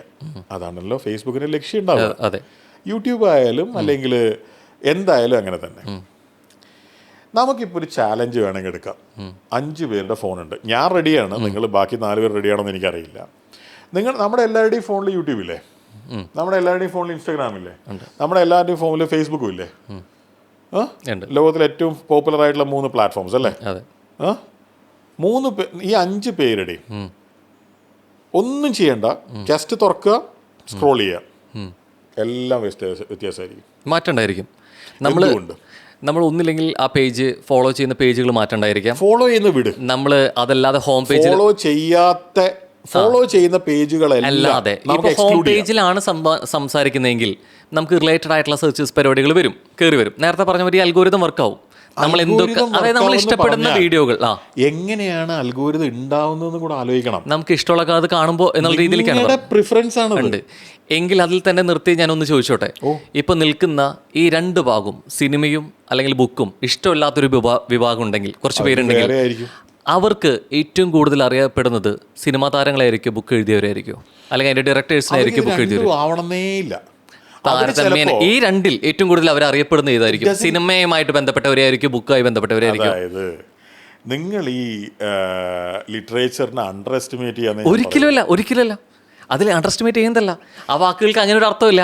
ഞാൻ പറയുന്നത് താരതമ്യേനെ ഏറ്റവും കൂടുതൽ ആളുകളിലേക്ക് എത്തുന്നത്, റീച്ച് ഉണ്ടാവുന്നത് ഇതിൽ ഇത്രയേ ഉള്ളൂ. രവീന്ദ്രനാഥ ടാഗോറിനെ അറിയുന്നവരാണോ അമിതാഭ് ബച്ചനെ, അതായത് ഇന്ത്യൻ സിനിമ കണ്ട ഏറ്റവും വലിയ ലെജൻഡ് അമിതാഭ് ബച്ചനാണ്. ഇന്ത്യൻ ലിറ്ററേച്ചർ കണ്ട ഏറ്റവും ലെജൻഡ് രവീന്ദ്രനാഥ് ടാഗോറാണ്. അതിൽ അഭിപ്രായ വ്യത്യാസമുള്ളവരുണ്ടാവുമായിരിക്കും. ചിലപ്പോൾ അമിതാഭ് ബച്ചനല്ല, വേറെ. ഇത് എൻ്റെ അഭിപ്രായം, ഞാൻ പറഞ്ഞു. രവീന്ദ്രനാഥ ടാഗോറാണോ അമിതാഭ് ബച്ചനാണോ ഇന്ത്യയിലെ ബഹുഭൂരിഭാഗം ജനങ്ങൾക്കും അറിയാം എന്ന് ചോദിച്ചാൽ അതിൻ്റെ ഉത്തരം ഡെഫിനറ്റ്ലി അമിതാഭ് ബച്ചനാണ്. കാരണം രവീന്ദ്രനാഥ ടാഗോർ ഇന്നത്തെ ആളല്ല, പണ്ടത്തെ ആളാണ്. ഇനി ഒരു മലയാളിയോട് ഇതേ ചോദ്യം നമുക്ക് ചോദിക്കാൻ പറ്റിയാൽ, മലയാളം കണ്ട ഏറ്റവും വലിയ റൈറ്റർ MT വാസുദേവൻ നായരാണ്. ഏറ്റവും കൂടുതൽ വിൽക്കപ്പെട്ടിട്ടുള്ള, ഏറ്റവും കൂടുതൽ ആൾക്കാർ വായിച്ചിട്ടുള്ള. മലയാളം കണ്ട ഏറ്റവും വലിയ സിനിമാക്കാരൻ മമ്മൂട്ടിയാണോ മോഹൻലാലാണോ എന്നുള്ള കാര്യത്തിൽ ഇനിയിപ്പോൾ മധു ആണോ എന്നൊക്കെയുള്ള ഉണ്ടാവുമായിരിക്കും. എനിക്ക് എല്ലാവരും ഭയങ്കര ഇഷ്ടമാണ്. എന്നോട് ചോദിച്ചാൽ ഞാൻ ഇന്നസെൻ്റ് ആണെന്നേ പറയുള്ളൂ. ഇപ്പം നമ്മുടെ ഇന്നസെൻ്റ് ആണെന്നല്ല ഞാൻ പറയാ KPSC എഴുതിയെന്നായിരിക്കും. അതായത് ഒരു ആക്ടറെ പിക്ക് ചെയ്യാൻ പറഞ്ഞു KPSC എഴുതിയ ഇന്നസെന്റിനെയോ KPSC എഴുതിയ ഞാൻ പിക്ക് ചെയ്യാം. എനിവേ അത് അവിടെ നിൽക്കട്ടെ. MT വാസുദേവൻ നായരാണോ മമ്മൂട്ടിയാണോ എന്ന് ചോദിച്ചു കഴിഞ്ഞാൽ അത് ഭയങ്കര കോംപ്ലിക്കേറ്റഡ് ക്വസ്റ്റ്യൻ ആണ്. നമ്മൾ ഇറങ്ങി അന്വേഷിക്കുന്നതിന് വേണ്ടി വരും. ബാക്കിയുള്ളതെല്ലാം നമ്മുടെ അസംഷൻസ് ആണ്. ഇതിൽ ഇനിയത്തെ ലോകത്ത് എന്ത് സംഭവിക്കുന്നുള്ളത് വേറെ കാര്യമാണ്. ഇനിയത്തെ ലോകത്ത്, അതായത് ഇന്നത്തെ പുതിയ കാല റൈറ്റേഴ്സിൽ ഏറ്റവും പോപ്പുലറായിട്ട് ഇപ്പം ഇന്ന് നിൽക്കുന്ന ഏറ്റവും കൂടുതൽ വിൽക്കപ്പെടുന്ന മനുഷ്യൻ അഖിൽ P ധർമ്മജനാണെന്നാണ് എൻ്റെ അറിവ്. അത് തന്നെ വളരെ വിചിത്രമായിട്ടുള്ള കാര്യം, അദ്ദേഹത്തിൻ്റെ റാം കെയർ ഓഫ് ആനന്ദി എന്ന് പറയുന്ന പുസ്തകം പബ്ലിഷ് ചെയ്യപ്പെട്ടിട്ട് എത്രയോ കാലം കഴിഞ്ഞിട്ടാണ് ഭീകരമായിട്ടുള്ള ഒരു വായന അല്ലെങ്കിൽ വിൽപ്പന അതിനുണ്ടാവുന്നത്. അങ്ങനെ നോക്കിക്കഴിഞ്ഞാൽ അതേ ഒരു രീതിയിൽ നിൽക്കുന്ന ഒരു ആക്ടർ ആസിഫ് അലി ആയിരിക്കും. അപ്പോൾ Akhil P Dharmajan Ram care of Anandi ആണോ അല്ലെങ്കിൽ ആസിഫ് അലി ആണോ എന്നൊക്കെ ചോദിച്ചാൽ അതും നമ്മൾ അന്വേഷിക്കേണ്ടി തന്നെ വരും. അപ്പോൾ ഇനി അതിൽ തന്നെ ഭയങ്കരമായിട്ട് നിസ്സാരമായിട്ട് സിമ്പിളായിട്ടുള്ള ഉത്തരവുണ്ട്. അതായത് ഇപ്പോൾ അഖിലിൻ്റെ റാം കെയർ ഓഫ് ആനന്ദി ഒരു വിവാദത്തിലോട് കൂടി ഇപ്പോൾ അല്ലേ കുറച്ച് വന്ന് ബുക്ക് ഇറങ്ങി കുറേ കഴിഞ്ഞിട്ട് അത്രയും വിവാദപരമായിട്ട് കുറേ പേരിലേക്ക് എത്തി. പ്രത്യേകിച്ച് മികച്ച എഴുത്തുകാർ എന്നുള്ള രീതിയിലേക്ക് അവാർഡ് വരുമ്പോൾ അതിനെ വരെ അത് ഡിസർവ് ചെയ്യുന്നു എന്നുള്ള രീതിയിൽ അല്ല, ആൾക്ക് അതിനെ അവാർഡിന് വരെ ഡിസർവ് ചെയ്യുന്നുണ്ടോ എന്നുള്ള രീതിയിൽ അതവിടെ നിൽക്കട്ടെ. ഞാൻ ചോദിക്കുന്നത് അത് ക്ലിയർ ചെയ്യണം. അത് ഒരാളെ പറ്റി നമ്മൾ വെറുതെ എന്തെങ്കിലും പറയാൻ പറ്റില്ലല്ലോ. അഖിൽ P ധർമ്മജന്റെ പുസ്തകം വായിക്കപ്പെട്ടതിന് ശേഷമാണ് വിവാദം ഉണ്ടായത്. വിവാദം ഉണ്ടായിട്ട് പോപ്പുലറായ പുസ്തകമല്ല അത്. അപ്പം ഞാൻ ചോദിക്കുന്നത് ഈ വിവാദവുമായി ബന്ധപ്പെട്ടുള്ളതല്ല. ഇപ്പം അഖിൽ എന്നുള്ള ഒരു യുവ എഴുത്തുകാരനെ പറ്റി അപ്പം അതിനുമായിട്ട് താരതമ്യം ചെയ്തത് സിനിമയിൽ ആസിഫ് അലിയാണ്. അല്ല, ഞാൻ പറയുന്നത് ഇപ്പം നമ്മൾ സംസാരിച്ചിരുന്ന ഹോബിയിലായിരുന്നു. ഇപ്പോൾ ആ ഹോബി ഇതൊന്നും ഇല്ലാത്ത ആളുകളിലേക്കാണെങ്കിൽ പോലും, ഒരു പുസ്തകം വായിക്കാത്ത, സിനിമ ഇഷ്ടപ്പെടാത്ത, അതൊരു ഹോബിയായിട്ട് കാണാത്ത ഒരാളുകളിലാണെങ്കിൽ പോലും അവരിലേക്ക് ആദ്യം വരുന്ന പേര് ആസിഫ് അലി ആയിരിക്കുമോ അഖിലായിരിക്കുമോ? എനിക്കറിയില്ല. അവരിലേക്ക് ആദ്യം ഒരു 50 പേരുടെ എഴുത്തുകാർ പറയാൻ പറഞ്ഞാൽ 50 പേരുടെ സിനിമാക്കാരുടെ പേര് പറഞ്ഞാൽ പറയാൻ എളുപ്പം ഏതായിരിക്കും? 50 സിനിമാക്കാരുടെ പേര് പറയാൻ പറ്റാത്ത ഒരുപാട് ആൾക്കാരുണ്ട്. ഉണ്ടായിരിക്കും. ഞാൻ പറയുന്നത് ഇങ്ങനെ വന്നവരിൽ കൂടുതൽ സാധ്യത ഇതിൽ വേറൊരു പ്രധാനപ്പെട്ട കാര്യമുണ്ട്. സ്കൂളിൽ പോയിട്ടുള്ളൊരു മലയാളിക്ക്, അതായത് മലയാളം മീഡിയം പഠിച്ചിട്ടില്ലെങ്കിൽ പിന്നെ സ്വാഭാവികമായിട്ടും മലയാളം പുസ്തകം വായിക്കാൻ പറ്റില്ലല്ലോ, അറിയില്ലല്ലോ. മലയാളം മീഡിയം പഠിച്ചിട്ടുള്ള ഒരു മലയാളിക്ക് 50 റൈറ്റേഴ്സിന്റെ പേര് പറയൽ വലിയ ടഫ് ടാസ്ക് ഒന്നും ആയിരിക്കില്ല. ഇത് കേരള പാഠാവലി മലയാളത്തിലുള്ളതാണ്. ഉണ്ട്. ഈ പഠിച്ച മലയാളം മീഡിയത്തിൽ പഠിച്ച അല്ലെങ്കിൽ സ്റ്റേറ്റ് സിലബസിൽ പഠിച്ച കുട്ടികളോടായിട്ട് തന്നെ അവർ 50 പോട്ടെ, ഇനി ഒരു 10 പേരുടെ സിനിമാക്കാരൻ ഇത്ര സമയനിശ്ചിതമായിട്ട് പറയാൻ പറഞ്ഞാൽ ആദ്യം സിനിമാക്കാരെ പറയും, എഴുത്തുകാരെ പറയും? അന്വേഷിക്കേണ്ടി വരും. എനിക്കറിയില്ല. ഈ സിനിമ എന്നൊരു മാധ്യമം ലോകമുണ്ട്. എൻ്റെ ഒരു ലോകത്തിൽ നിന്നുകൊണ്ട് ഞാൻ അസംഷന് തയ്യാറല്ല. അതെന്തുകൊണ്ടെന്ന് വെച്ച് കഴിഞ്ഞാൽ ഞാൻ വളരെ കാലമായിട്ട് വളരെ ചിട്ടയായിട്ട് പ്രൊഫഷണലായിട്ട് വർക്ക് ചെയ്യുന്ന ഒരാളാണ്. നിങ്ങൾ നേരത്തെ പല കാര്യങ്ങളും പറയുമ്പോൾ ഞാൻ ചിന്തിക്കുന്ന എൻ്റെ ബ്രെയിൻ വയേർഡായിട്ടുള്ളൊരു രീതിയുണ്ട്. ഓക്കെ. അതായത് ഒരു കാര്യം ഒരാൾ പറയുമ്പോൾ അസംഷൻ നിങ്ങളോട് തന്നെ ഞാൻ എത്ര തവണ പറഞ്ഞു ഊഹിക്കരുതെന്ന്. അല്ല, ഇത് ഊഹല്ല, ഇത് യാഥാർത്ഥ്യമാണ്. നിങ്ങൾ അന്വേഷിച്ചോ? അങ്ങനെയെങ്കിൽ ഏറ്റവും കൂടുതൽ വിൽക്കപ്പെടുന്നത് പുസ്തകമാണോ സിനിമയുടെ സിനിമയാണോ ഏറ്റവും കൂടുതൽ വിൽക്കപ്പെടുന്നത്? കോപ്പി MT വാസുദേവൻ നായർ പുസ്തകം വിറ്റിട്ടുണ്ട്. എല്ലാം പോട്ടെ. ഇന്നത്തെ സിനിമാക്കാര് മുതല് കുറെ കാലമായിട്ട് സിനിമാക്കാര് സെലിബ്രേറ്റ് ചെയ്യുന്ന ഒരു പേരാണ് പത്മരാജന്റെ. ഡയറക്ടർ രഞ്ജിത്ത് പറഞ്ഞൊരു സ്റ്റേറ്റ്മെന്റ് ഉണ്ട്, പപ്പേട്ടൻ, അത് അവര് അങ്ങനെ വിളിക്കാൻ മാത്രം പരിചയമുള്ളവരായിരിക്കും. പപ്പേട്ടനെ ഇന്ന് സെലിബ്രേറ്റ് ചെയ്യുന്ന ആൾക്കാര് അദ്ദേഹത്തിന്റെ സിനിമകൾ തിയേറ്ററിൽ പോയി കണ്ടിരുന്നെങ്കിൽ അതിൽ പല സിനിമകളും വിജയിക്കുമായിരുന്നു എന്ന്. പി പത്മരാജൻ എന്ന് പറയുന്ന മനുഷ്യൻ എത്ര ചെറിയ പ്രായത്തിൽ മരിച്ചു. കാരണം എന്താ? അദ്ദേഹത്തിന്റെ അവസാന സിനിമ എന്ന് പറയുന്നത് ഞാൻ ഗന്ധർവനാണ്. It's a fabulous movie. യൂട്യൂബിലുണ്ട്. ₹1 പോലും കൊടുക്കാതെ നിങ്ങളുടെ ഫോണിലോ എന്തിനാ ഡാറ്റയോ വൈഫൈ ഉണ്ടെങ്കിൽ നിങ്ങൾക്ക് കാണാം. ആ ബ്യൂട്ടിഫുൾ സിനിമ, ആ സിനിമയ്ക്ക് പ്രതീക്ഷിച്ച വരവേൽപ്പ് ഉണ്ടായില്ല തിയേറ്ററിൽ. അങ്ങനെ അതായത് സിനിമാ പ്രേമികൾ പറയുന്നത് നിങ്ങൾക്ക് അന്വേഷിച്ചാൽ മനസ്സിലാവും. അതിലെ ഒരു ഒരു ഒരു ഒരു വിഷം അദ്ദേഹത്തിന് ഭീകരമായിട്ടുണ്ടായിരുന്നു, അദ്ദേഹത്തിന് ഹാർട്ട് അറ്റാക്ക് വന്നു എന്നാണ് പറയുന്നത്. അപ്പോൾ ഈ ഒന്ന് ആലോചിച്ച് നോക്കൂ, പത്മരാജൻ്റെ പുസ്തകങ്ങൾ എത്ര, പത്മരാജൻ ജീവിച്ചിരുന്ന കാലത്ത് പത്മരാജൻ്റെ സിനിമകൾ ആൾക്കാരെ വെൽക്കം ചെയ്തിട്ടില്ല. ഇത് പുസ്തകം എഴുതിയ ഒരാളും സിനിമ, എന്നാൽ പത്മരാജൻ 5 or 10 സിനിമയല്ല എഴുതിയിട്ടുള്ളത്. പത്മരാജൻ 20 സിനിമയല്ല എഴുതിയിട്ടുള്ളത്. പത്മരാജൻ ഒരുപാട് സിനിമകൾ എഴുതിയിട്ടുണ്ട്. പത്മരാജൻ എഴുതിയ സിനിമ IV ശശി ഡയറക്റ്റ് ചെയ്തിട്ടുണ്ട്. പത്മരാജൻ എഴുതിയ സിനിമ ഭരതൻ ഡയറക്റ്റ് ചെയ്തിട്ടുണ്ട്. പത്മരാജൻ എഴുതിയ സിനിമ പത്മരാജൻ മാത്രം ഡയറക്റ്റ്, അതായത് അദ്ദേഹത്തിൻ്റെ ഡയറക്ഷൻ്റെ കുഴപ്പമാണെന്ന് പോലും നമുക്ക് പറയാൻ പറ്റില്ല. ലെജൻഡറി ആയിട്ടുള്ള ഡയറക്ടേഴ്സ് ഡയറക്റ്റ് ചെയ്തിട്ടുണ്ട്. അന്ന് മലയാളത്തിൽ അല്ലെങ്കിൽ ഇന്ത്യയിൽ അവൈലബിൾ ആയിട്ടുള്ള ഗംഭീരമായിട്ടുള്ള ആൾക്കാർ ആ സിനിമയുടെ അസോസിയേറ്റഡ് ആയിട്ടുണ്ട്. അഭിനയിച്ച ആൾക്കാരെ നോക്ക്. ഇപ്പോൾ ഈ കണ്ണി കൂടി എന്നൊക്കെ പറഞ്ഞ സിനിമയുണ്ട്. അതൊക്കെ അതായത് നമ്മൾ നമുക്ക് പറയാൻ മുന്തിരിത്തോപ്പുകളോ അല്ലെങ്കിൽ പിന്നെ തൂവാനത്തുമ്പികളോ സെലിബ്രേറ്റഡ് ആയിട്ടുള്ള സിനിമകൾ നമ്മൾ മാറ്റി വെച്ചാൽ പോലെ ഈ കണ്ണികൾ എന്ന് പറഞ്ഞൊരു സിനിമയുണ്ട്. ആ പേര് അതായത് ഞാൻ ഉദ്ദേശിക്കുന്നത് ജഗദീഷ് മണി എന്ന് പറയുന്ന ഒരു പിമ്പായിട്ട് അഭിനയിച്ചിട്ടുള്ള സിനിമയാണ്. അതൊക്കെ ഗംഭീരമാണ്. ഇപ്പൊ ഈ പത്മരാജൻ സിനിമകളെ കുറിച്ച് അദ്ദേഹത്തിന്റെ പരാജയത്തെ കുറിച്ചാണ് സംസാരിക്കുന്നത്. പരാജയങ്ങൾ സംഭവിച്ചിട്ട് സ്വീകരിക്കാൻ, അതായത് അല്ലല്ല ഞാൻ പറയുന്നത് പരാജയപ്പെട്ട അല്ലെങ്കിൽ സ്വീകരിക്കാത്ത സിനിമകൾ സംഭവിച്ചിട്ടുണ്ടെന്നുള്ളത് ഒരു ഉദാഹരണമായിട്ട് പറയുമ്പോൾ പോലും സംസാരിക്കുന്നത് സിനിമയെക്കുറിച്ചാണ്. ഒരു എഴുത്തുകാരനെ കുറിച്ച് അദ്ദേഹം എഴുതിയ എഴുത്ത് പുസ്തകങ്ങൾ അധികം വിറ്റഴിക്കപ്പെട്ടിട്ടില്ല. ഇത്ര നല്ല എഴുത്തായിട്ട് എത്രത്തോളം പേര് പറയുന്നുണ്ട്. സിമ്പിൾ എക്സാമ്പിൾ എടുക്കാം. ഈ മലയാള നാട് കണ്ട ഏറ്റവും ഗംഭീരമായിട്ടുള്ള ഒരു പുസ്തകം എന്നോട് സെലക്ട് ചെയ്യാൻ പറഞ്ഞാൽ ഞാൻ പറയാം അത് പയ്യൻ കഥകളാണ്. VKNൻ്റെ ഈ പയ്യൻ കഥകൾ DC ബുക്സ് പറഞ്ഞിട്ട് ഒരു യൂറോപ്യൻ കമ്പനി സ്റ്റോറി ടെൽ എന്ന് പറയുന്ന കമ്പനി, സ്റ്റോറി ടെലിൻ്റെ കയ്യിലാണ് ഏറ്റവും കൂടുതൽ ഓഡിയോ ബുക്സ് ഉള്ളത്. പയ്യൻ കഥകൾ എൻ്റെ വോയിസിലാണ്. അതായത് വലിയ പുസ്തകമാണ്. കഷ്ടപ്പെട്ട് ഒരാഴ്ച 10 ദിവസം ഇരുന്ന് അത് വായിച്ച് ഞാൻ റെക്കോർഡ് ചെയ്തത് ഒറ്റ കാരണം കൊണ്ടാണ്. എനിക്ക് അത്രയും ഭ്രാന്താണ് VKN എന്ന് പറഞ്ഞാൽ. മലയാള സാഹിത്യത്തിനെ കുറിച്ച് ധാരണയുള്ള ആൾക്കാരോട് ചോദിച്ചാൽ അവർ ഉറപ്പായിട്ടും പറയും VKN ഒരു ലെജൻഡറി ആയിട്ടുള്ള റൈറ്ററാണ്. ഈ VKN അദ്ദേഹത്തിൻ്റെ കഥകൾ സിനിമയായിട്ടുണ്ട്. ഞാൻ പത്മരാജൻ എന്ന് പറയുമ്പോൾ സിനിമയിലും സാഹിത്യത്തിലും ഒരുപോലെ എന്ന് വേണേൽ പറയാം. അല്ലെങ്കിൽ MTയുടെ കാര്യം പറഞ്ഞു കഴിഞ്ഞാൽ അദ്ദേഹം സാഹിത്യത്തിൽ എന്തായിരുന്നോ സിനിമയിലും അദ്ദേഹം കോൺട്രിബ്യൂട്ട് ചെയ്തിട്ടില്ലേ എന്ന് പറയാം. കാരണം മലയാളം കണ്ട ആദ്യത്തെ ഗൾഫിൽ ഷൂട്ട് ചെയ്ത സിനിമ മുതൽ പലത് MT താഴ്വാരം പറയാൻ നിൽക്കില്ല. നമുക്ക് VKNൻ്റെ എക്സാമ്പിൾ എടുക്കാം.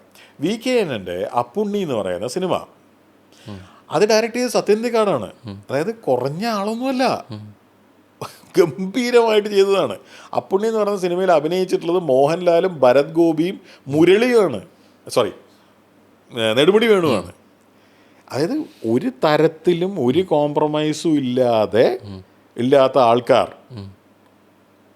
പിന്നണിയിലും മുന്നിലും പ്രവർത്തിച്ച സാധനം. ഈ VKNനെ അപ്പുണ്ണി എന്ന് പറയുന്ന സിനിമയായിട്ട് ഓർക്കുന്ന എത്ര മലയാളികൾ ഉണ്ടാവും എന്നുള്ളത് ഭയങ്കര സംശയമാണ്. എന്തിന് അപ്പുണ്ണി എന്ന് പറയുന്ന സിനിമ എഗെയിൻ യൂട്യൂബിലുണ്ട്. എത്ര പേര് കണ്ടു? അതിൻ്റെ ഇടയിൽ വ്യൂ കൗണ്ട് ഉണ്ടാവുമല്ലോ, എത്ര പേര് കണ്ടു? ഇത് അതേ സമയത്ത് VKNന്റെ പുസ്തകങ്ങൾ എത്രാമത്തെ പ്രതിയാണ് ഈ പയ്യൻ കഥകൾ എന്ന് പറയുന്ന പുസ്തകം എഴുതിയിരിക്കുന്നത്? ഇത് ഭയങ്കരമായിട്ട് ഒറ്റപ്പെട്ട സംഭവങ്ങളല്ലേ? അതായത് എക്സാമ്പിൾ പറഞ്ഞു, MTയുടെ എക്സാമ്പിൾ പറഞ്ഞു, VKN. ഇനി നമുക്ക് തകഴിയിലേക്ക് നമുക്കൊരു കാര്യം ചെയ്യാം, സ്മാർത്ത വിചാരം പോലെ ആകാം, 7 ദിവസമായിട്ട് സംസാരിക്കാം. ഞാൻ റെഡിയാണ്. ഞാൻ ചോദിട്ടെ, ഒറ്റ ചോദ്യം ചോദിച്ചോട്ടെ, ആളുകൾ കൂടുതൽ പോകുന്നത് തിയേറ്ററിലോട്ടാണോ ലൈബ്രറിയിലോട്ടാണോ? ലൈബ്രറിയിൽ എന്തിനാ പോകുന്ന പുസ്തകം വായിക്കാൻ? നിങ്ങൾ എന്താ ഉദ്ദേശിക്കുന്നത്? സിനിമ ഏറ്റവും കൂടുതൽ, ഒരു സെക്കൻഡ്, സിനിമ ഏറ്റവും കൂടുതൽ കാണപ്പെടുന്നത് സിനിമാ തിയേറ്ററിലാണെന്ന് നിങ്ങൾ വിചാരിക്കുന്നുണ്ടെങ്കിൽ നിങ്ങളുടെ കാര്യം പോക്കാം. അതായത് ഒരു സിനിമ പുതിയത് വന്നു കഴിഞ്ഞാൽ ഞാൻ അതിലേക്ക് വരാം. ഒരു സിനിമ പുതിയതായി വന്നു കഴിഞ്ഞാൽ ആദ്യം കാണാനുള്ള ഒരു മാധ്യമം തിയേറ്ററാണ് അല്ലേ? ഇനി അത് കഴിഞ്ഞ് നേരത്തെ പറഞ്ഞ ഒരു ബുക്ക് വായിക്കണമെങ്കിൽ എന്തിനാണ് ലൈബ്രറിയിലേക്ക് പോകണം? ശരിയാണ്. അതല്ലാതെ നമുക്ക് നിന്നുള്ള ഷോപ്പുകളിൽ നിന്നോ അല്ലാതെ വാങ്ങി നമുക്ക് വായിക്കാൻ പറ്റും. വാങ്ങണ്ട. ഇനി അതല്ലാതെ ഓഡിയോ ബുക്സ് ഉണ്ട്. ചെയ്യാം. ഞാൻ അടുത്തൊരു വശത്തിലേക്ക് കൂടി വരട്ടെ. ഞാൻ അതുകൂടി കംപ്ലീറ്റ് ചെയ്തോട്ടെ.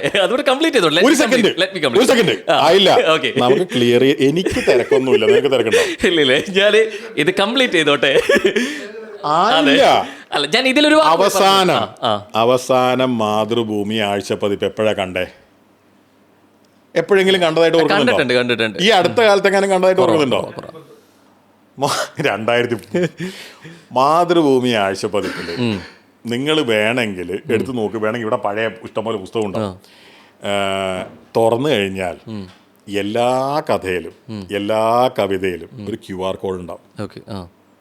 അതെന്താണെന്നറിയോ? അത് സ്കാൻ ചെയ്താൽ ഈ എഴുതിയ ആളുടെ വോയിസിൽ, അതായത് ലെജൻഡറി ആയിട്ടുള്ള റൈറ്റേഴ്സ് ആയിരിക്കും എഴുതി. സുഭാഷ് ചന്ദ്രനായിരിക്കും എഴുതിയിട്ടുണ്ടാവുക. ഇന്ന് ജീവിച്ചിരിക്കുന്നതിൽ മലയാളത്തിൽ ഏറ്റവും കൂടുതൽ ആൾക്കാർ താല്പര്യപ്പെടുന്ന റൈറ്റേഴ്സ് ആയിരിക്കും എഴുതിയിട്ടുണ്ടാവുക. KR മീര ആയിരിക്കും, സുഭാഷ് ചന്ദ്രനായിരിക്കും, അല്ലെങ്കിൽ സന്തോഷ് ഏച്ചിക്കാൻ ഉണ്ണിയാറായിരിക്കും, അല്ലെങ്കിൽ ആനന്ദായിരിക്കും. ഇവരുടെ ഈ എഴുതിയ ആളുടെ വോയിസിൽ ഇത് കേൾക്കാം. മാതൃഭൂമി ആഴ്ചപ്പതിപ്പ് അങ്ങനെ ഒരു ചേഞ്ച് വരുത്തിയത് ഇത്രയേ ഉള്ളൂ. വായിക്കുന്നവരുടെ എണ്ണം കുറഞ്ഞു, കേൾക്കുന്നവരുടെ എണ്ണം കൂടി, കാണുന്നവരുടെ എണ്ണം കൂടി. നിങ്ങൾ ഈ പറയുന്ന സിനിമയുടെ ആക്സെപ്റ്റൻസ് ഇല്ലേ, അത് ഇത്രയേ ഉള്ളൂ. കാണാനാണ് ഇഷ്ടം. ആ സ്വീകാര്യത സിനിമ കാണുന്നുള്ള ഒരു മാധ്യമത്തിനോട് അല്ലെങ്കിൽ കലാരൂപത്തിനോട് കാണുന്നുള്ള സ്വീകാര്യത ബുക്കിനുണ്ടോ? ഉള്ളത് പറഞ്ഞാൽ എൻ്റെ ദൈവമേ, ഒന്ന് കോട്ടയം വരെ പോ, എന്നിട്ട് DC ബുക്സിന്റെ ഹെഡ്ക്വാർട്ടേഴ്സിൽ പോ. അവിടെ പ്രിന്റ് ചെയ്ത് ആൾക്കാർ മരിക്കുകയാണ്. ഇത് ക്യൂലാണ് സാധനങ്ങൾ. അവിടെയുള്ള ട്രാൻസ്ക്രിപ്റ്റുകൾ എന്ന് പറയുന്നത് വായിച്ചു തീർക്കാൻ എഡിറ്റേഴ്സിന് പറ്റുന്നില്ല. ഇത് ഒരു DC ബുക്സിന്റെ കഥയല്ല. ഇത് മാതൃഭൂമി, മറ്റേ കോഴിക്കോട് പോയ മാതൃഭൂമിയിൽ കാണാം. അല്ലെങ്കിൽ നിങ്ങൾ പിന്നെ നമ്മുടെ കരൺ ബുക്സ് തൃശ്ശൂർ കാണാം. കേരളത്തിലെ ഏറ്റവും വലിയ പബ്ലിഷേഴ്സാണ് ഇവരൊക്കെ. ഇതിന് ഇതിൻ്റെതായിട്ടുള്ള ടേക്കേഴ്സ് ഉണ്ട്. ഇന്ന് രാവിലെ എനിക്ക് വിവേക്, മാതൃഭൂമിയിൽ വർക്ക് ചെയ്യുന്ന വിവേക് അയച്ചിട്ടുള്ള ഒരു വോയിസ് നോട്ട് ഉണ്ടായിരുന്നു.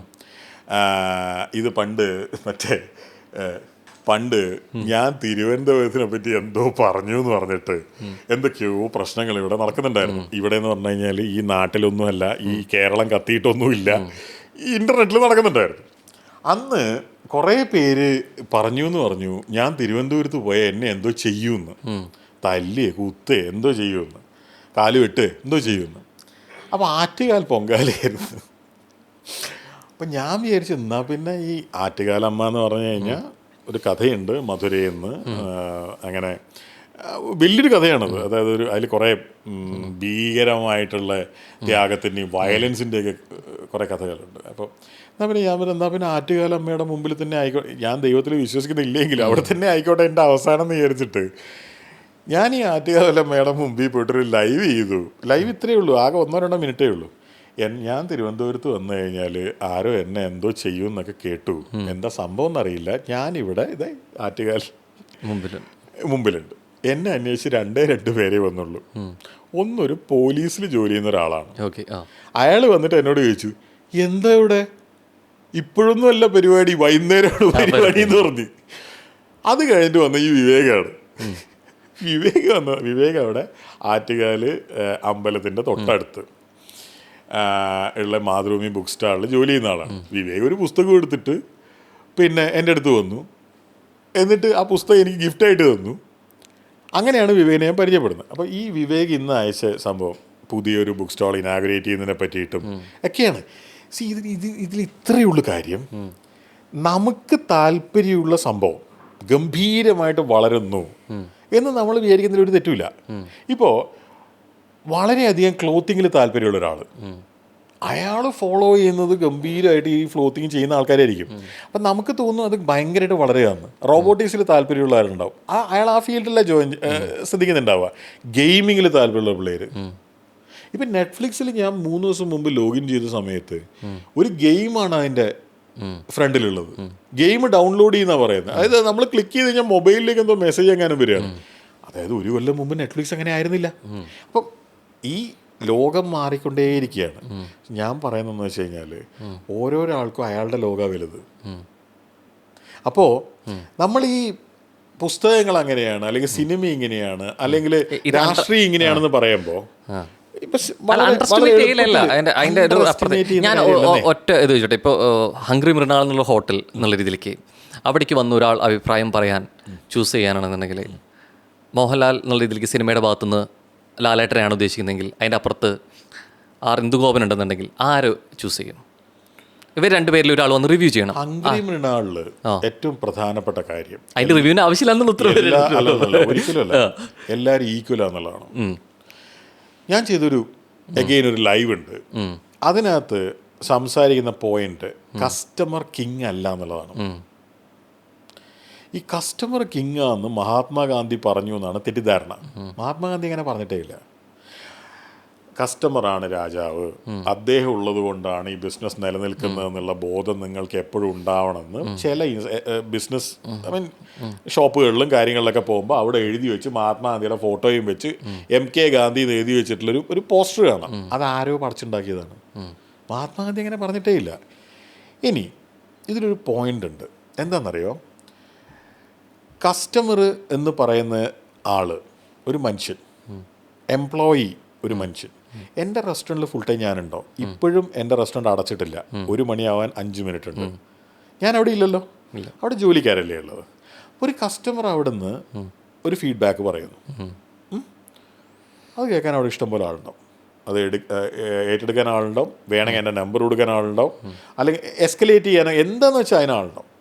അതേസമയത്ത് ഒരു കസ്റ്റമർ അവിടെ കിടന്ന് ബഹളം വെക്കുകയെന്ന് വെച്ചോ, ആ ബഹളം എൻ്റെ ഒരു എംപ്ലോയി ഫുൾ ടൈം സഹിക്കണമെന്ന് ഞാൻ ഒരിക്കലും പറയില്ല. എന്തുകൊണ്ടെന്ന് വെച്ച് കഴിഞ്ഞാൽ ഇയാളൊരു മനുഷ്യനല്ല, ഈ എംപ്ലോയി. അയാൾക്ക് അയാളുടേതായിട്ടുള്ള എല്ലാ മാനുഷിക പരിഗണനയും നമ്മൾ കൊടുക്കണ്ടേ? ഇപ്പോൾ ചില ദിവസങ്ങളിൽ കേൾക്കാം ഈ പാക്കിങ്ങിലൊക്കെ ജോലി ചെയ്യുന്ന ആൾക്കാരെ വിളിച്ചിട്ട് സ്വിഗ്ഗിയിൽ ഓർഡർ ചെയ്തു, ഇത് കിട്ടിയില്ല എന്ന് പറഞ്ഞിട്ട് ചീത്ത വിളിക്കുന്നു കസ്റ്റമർ എന്ന്. സ്വിഗ്ഗിയിൽ ഓർഡർ ചെയ്ത ഭക്ഷണം ഈ ഡെലിവറി പാർട്ട്ണർ അയാൾ കൊടുത്തിട്ടുണ്ടാവും. അതായത് ബൈക്കും കൊണ്ട് അയാൾ പോയി. ഇയാൾ ബൈക്കും കൊണ്ട് പോയിട്ട് ഈ കസ്റ്റമറുടെ അടുത്ത് എത്തിയിട്ടുണ്ടാവില്ല. ഈ ഡെലിവറി പാർട്ട്ണർ ബൈക്ക് ഓടിക്കുകയായിരിക്കും. കസ്റ്റമർ ചീത്ത വിളിച്ചുകൊണ്ടിരിക്കുന്നത് നമ്മുടെ നമ്പറിൽ വിളിച്ചിട്ടായിരിക്കും. ഇത് മുഴുവൻ എൻ്റെ എംപ്ലോയി കേൾക്കണമെന്ന് എനിക്ക് വാശി പിടിക്കാൻ പറ്റുമോ? ഒരിക്കലും പറ്റില്ല. അപ്പോൾ ഇന്നത്തെ ബിസിനസ്സിൻ്റെ തിയറി, ഇതൊരു ഹംഗ്രി മൃണാളിൻ്റെ തിയറിയോ ഞാൻ കണ്ടുപിടിച്ചതോ ഇത് ഇന്ത്യയുടെയോ കേരളത്തിൻ്റെയോ കാര്യമല്ല. ഇത് അക്രോസ് ദ വേൾഡാണ്. Everybody is equal. ഒരാൾക്ക് ഒരാളുടെ മെക്കിട്ട് കയറാൻ ഒരവകാശമില്ല. അതുകൊണ്ട് തന്നെ നാളെ അവിടെ ഇന്ത്യൻ പ്രസിഡന്റ് വന്നാലും, ഇത് എനിക്ക് ഭയങ്കര ഇഷ്ടമുള്ള എൻ്റെ അമ്മ വന്നാലും, അഗെയിൻ ഞാൻ ചെറുപ്പം മുതൽ പണ്ട് VCRൽ കാസറ്റ് ഇട്ടിട്ട് കണ്ട കാലം മുതൽ കാണുന്ന മോഹൻലാൽ വന്നാലും, ഈ പറഞ്ഞ ഇന്ദുഗോപൻ വന്നാലും എല്ലാവർക്കും തുല്യ പരിഗണന ഉണ്ടാവുള്ളൂ. മൃണാൾ കൊടുക്കുന്നത് തുല്യ പരിഗണന. മൃണാളല്ല സ്ഥാപനം. ആളുകളിലേക്ക് റീച്ച് എത്തുന്നത് ആരും വന്നാലായിരിക്കും. Doesn't matter. നമ്മുടെ വിഷയമല്ല അല്ലേ? മാർക്കറ്റിംഗ് അല്ല, മാർക്കറ്റിംഗ് വേറെയാണ്. ഞാൻ നേരത്തെ വെച്ചു ആളുകളിലേക്ക് കൂടുതൽ സ്വീകാര്യത ഉണ്ടായിരുന്നത് ആരെയും വ്യത്യക്തി ചെയ്യോ അല്ലെങ്കിൽ വലിപ്പ ചെറുപ്പമാക്കുകയല്ല, റീച്ച് ഉണ്ടാവുന്നത് ഈ 2 പേര് പറഞ്ഞാൽ എഴുത്തുകാരൻ വന്നാലാണോ ഒരു സിനിമാകാരൻ വന്നാലാണോ? സിമ്പിളാണ് ആ കാര്യം. ഇത് പറഞ്ഞത് മോഹൻലാൽ തന്നെയാണോ എന്ന് എനിക്ക് സംശയമുണ്ട്. മോഹൻലാലോ അല്ലെങ്കിൽ അദ്ദേഹത്തിനെ പോലെ തന്നെ വളരെ വളരെ പ്രധാനപ്പെട്ട സിനിമയിൽ ജോലി ചെയ്യുന്ന ഒരാളാണ് ഇത് പറഞ്ഞത്. അതായത് എനിക്ക് ഇത്രയധികം സ്വീകാര്യത ജനങ്ങളുടെ ഇടയിൽ ഉണ്ടെങ്കിൽ ഞാൻ അഭിനയിച്ച എല്ലാ സിനിമയും സൂപ്പർ ഹിറ്റ് ആവേണ്ടായിരുന്നു. പോയിന്റ് പിടികിട്ടിയോ? അതായത് നേരത്തെ പറഞ്ഞത് തന്നെ. നാളെ അവിടെ മോഹൻലാൽ വന്നു എന്ന് വെച്ചോ, അത് എൻ്റെ കടയിൽ മോഹൻലാൽ വരിക എന്ന് പറയുന്നത് ഓൾമോസ്റ്റ് ഇമ്പോസിബിൾ ആണ്. ഒരിക്കലും നടക്കുമെന്ന് എനിക്ക് തോന്നുന്നില്ല. മോഹൻലാൽ ഉള്ള സ്ഥലത്ത് ഞാനൊരു ഭക്ഷണം കൊണ്ട് കൊടുത്തിട്ട് അദ്ദേഹം കഴിക്കുമെന്ന് പോലും എനിക്ക് സംശയമാണ്. എന്നാലല്ലേ അദ്ദേഹം വന്നു എന്ന് വെച്ചോ, എൻ്റെ പ്രൊഡക്റ്റ് നല്ലതാണെങ്കിൽ ഞാനൊരു ഓവർനൈറ്റ് ഹ്യൂജ് സക്സസ് ആവും. എൻ്റെ പ്രൊഡക്റ്റ് മോശമാവുന്നുണ്ടെങ്കിലോ ഞാൻ ഓവർനൈറ്റ് പൂട്ടിപ്പോവും. അപ്പം അതിൽ തന്നെ റീച്ച് വ്യക്തമല്ലേ? അല്ല, ഉണ്ട്. ബിസിനസ്സിന് എന്ത് കിട്ടി എന്നുള്ളതാണ്. അല്ല, നമ്മൾ ചോദിച്ച ചോദ്യം ഏറ്റവും കൂടുതൽ ആളുകളിലേക്ക് എത്തുന്നത് എങ്ങനെയെന്നായിരുന്നു ആ റീച്ച്. അല്ല, അത് നിങ്ങളിത് ദയവീത് മനസ്സിലാക്കി പോയിന്റ്. ഒരാൾ വന്നു എന്നുള്ളതിനെ അല്ല കാര്യം, പ്രൊഡക്റ്റാണ് കാര്യം. നമ്മൾ ഈ പ്രൊഡക്റ്റിലല്ല ഈ പോയിന്റ് വന്നത്. ഏറ്റവും കൂടുതൽ ആളുകളിലേക്ക് എത്തുന്നത് സിനിമയാണോ പുസ്തകമാണോ എന്ന ചോദ്യത്തിനുള്ള ഉദാഹരണത്തിലായിരുന്നു എന്ത് ഗോപിനെ നമ്മൾ കമ്പയർ ചെയ്യാൻ പറ്റില്ല. മോഹൻലാലിനെയും MT വാസുദേവനെയും നമ്മൾ കമ്പയർ ചെയ്യാൻ പറ്റുമായിരുന്നു. കാരണം മോഹൻലാൽ വർക്ക് ചെയ്ത് തുടങ്ങിയ കാലം മുതൽ അങ്ങനെയാണ്. അല്ല, സമകാലികമായിട്ട് അല്ലെങ്കിൽ ഈ എന്താ പറയുക, ഈ അടുത്താണെങ്കിൽ നമ്മൾ ഏറ്റവും കൂടുതൽ വിശേഷിപ്പിച്ചൊരു എഴുത്തുകാരൻ എന്നുള്ള നിലയിലാണ് ഞാൻ KR മീരയും ഇന്ന് സിനിമയിൽ ഒരു കഴിഞ്ഞൊരു 10 കൊല്ലമായിട്ട് നമ്മൾ കാര്യമായിട്ട് കേട്ടു തുടങ്ങുന്ന ഒരു പേരും തമ്മിൽ കമ്പയർ ചെയ്യാൻ പറ്റും. KR മീര അവിടെ വന്നിട്ട് KR മീര ഒരു പോസ്റ്റ് ഇട്ട് കഴിഞ്ഞാലുണ്ടല്ലോ അതിന് നല്ല ആക്സെപ്റ്റൻസ് കിട്ടും. കാരണം KR മീരയുടെ പുസ്തകങ്ങൾ അത്ര ലക്ഷക്കണക്കിന് ആൾക്കാർ വായിച്ചിട്ടുണ്ട്, വിറ്റുപോയിട്ടുണ്ട്. സി, ഇതിൽ നിങ്ങൾ ദയവ് ചെയ്ത് ആര് എന്നുള്ളതല്ല നോക്കേണ്ടത്.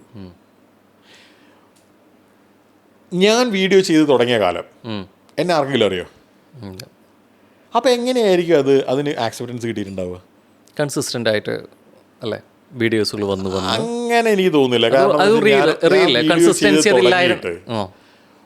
ഒരു കൊല്ലം എങ്കിലും കഴിഞ്ഞിട്ടാണ് എന്നെ ആരെങ്കിലും തിരിച്ചറിയുന്ന ഒരു അവസ്ഥയിലേക്ക് ഞാൻ എത്തിയത്. എല്ലാത്തിനും ഒരു തുടക്കമുണ്ട്. ഒരുപാട് കാലം എന്ന് പറയുന്നത് വളരെ ഇമ്പോർട്ടൻ്റ് ആണ്. ഇപ്പോൾ KR മീരയുടെ എക്സാമ്പിൾ പറഞ്ഞാൽ ആരാച്ചാർ എന്ന് പറയുന്ന പുസ്തകം ഉണ്ടല്ലോ, അത് ലക്ഷക്കണക്കിന് വീടുകളിലുണ്ട്. അവരെ ഒരുപാട് പേർക്ക് അറിയാം. അവർ പറയുന്നതിന് ഒരുപാട് പേര് വലിയ വില കൊടുക്കുന്നുണ്ടാവും. അതും ഒരു വലിയ പോയിൻ്റാണ്. അതായത് എത്ര പേരിലേക്ക് എത്തുന്നു എന്നുള്ളതിനേക്കാളും വളരെ ഇമ്പോർട്ടൻ്റ് ആണ് എത്ര പേര് ഇത് കാര്യം എടുക്കുന്നുള്ളത്. ഇപ്പോൾ ഞാൻ പറഞ്ഞു ഇത്രയും പേര് വീഡിയോ ചെയ്തിട്ട് റെസ്റ്റോറൻറ്റിലെ കച്ചവടം കൂടുകയാണെന്ന്. ഇന്നിപ്പോൾ ഒരു ഫ്രണ്ട് എൻ്റെ തൃപ്പൂണിത്തുറ റെസ്റ്റോറൻറ്റിൽ പോയിട്ട് എനിക്ക് അയച്ചു തന്ന മെസ്സേജാണ്. അതായത് തൃപ്പൂണിത്തുറ റെസ്റ്റോറൻറ്റിൽ ബില്ലിങ്ങിലുള്ള ക്യൂവിൻ്റെ ഫോട്ടോ ആണ് എനിക്ക് അയച്ചു തന്നത്. എന്നിട്ട് അതിൻ്റെ അടിയിലുണ്ട് ഒരുപാട് പേർ തെറി പറയുന്നു, റെസ്റ്റോറൻറ്റിലെ ക്യൂവിൻ്റെ അളവ് കൂടുന്നു, ഇത് കാണുന്ന മൃണാൾ എന്ന് പറഞ്ഞിട്ട് മറ്റേ പപ്പു ഇങ്ങനെ സിഗരറ്റ് വലിക്കുന്ന സാധനമുണ്ട്.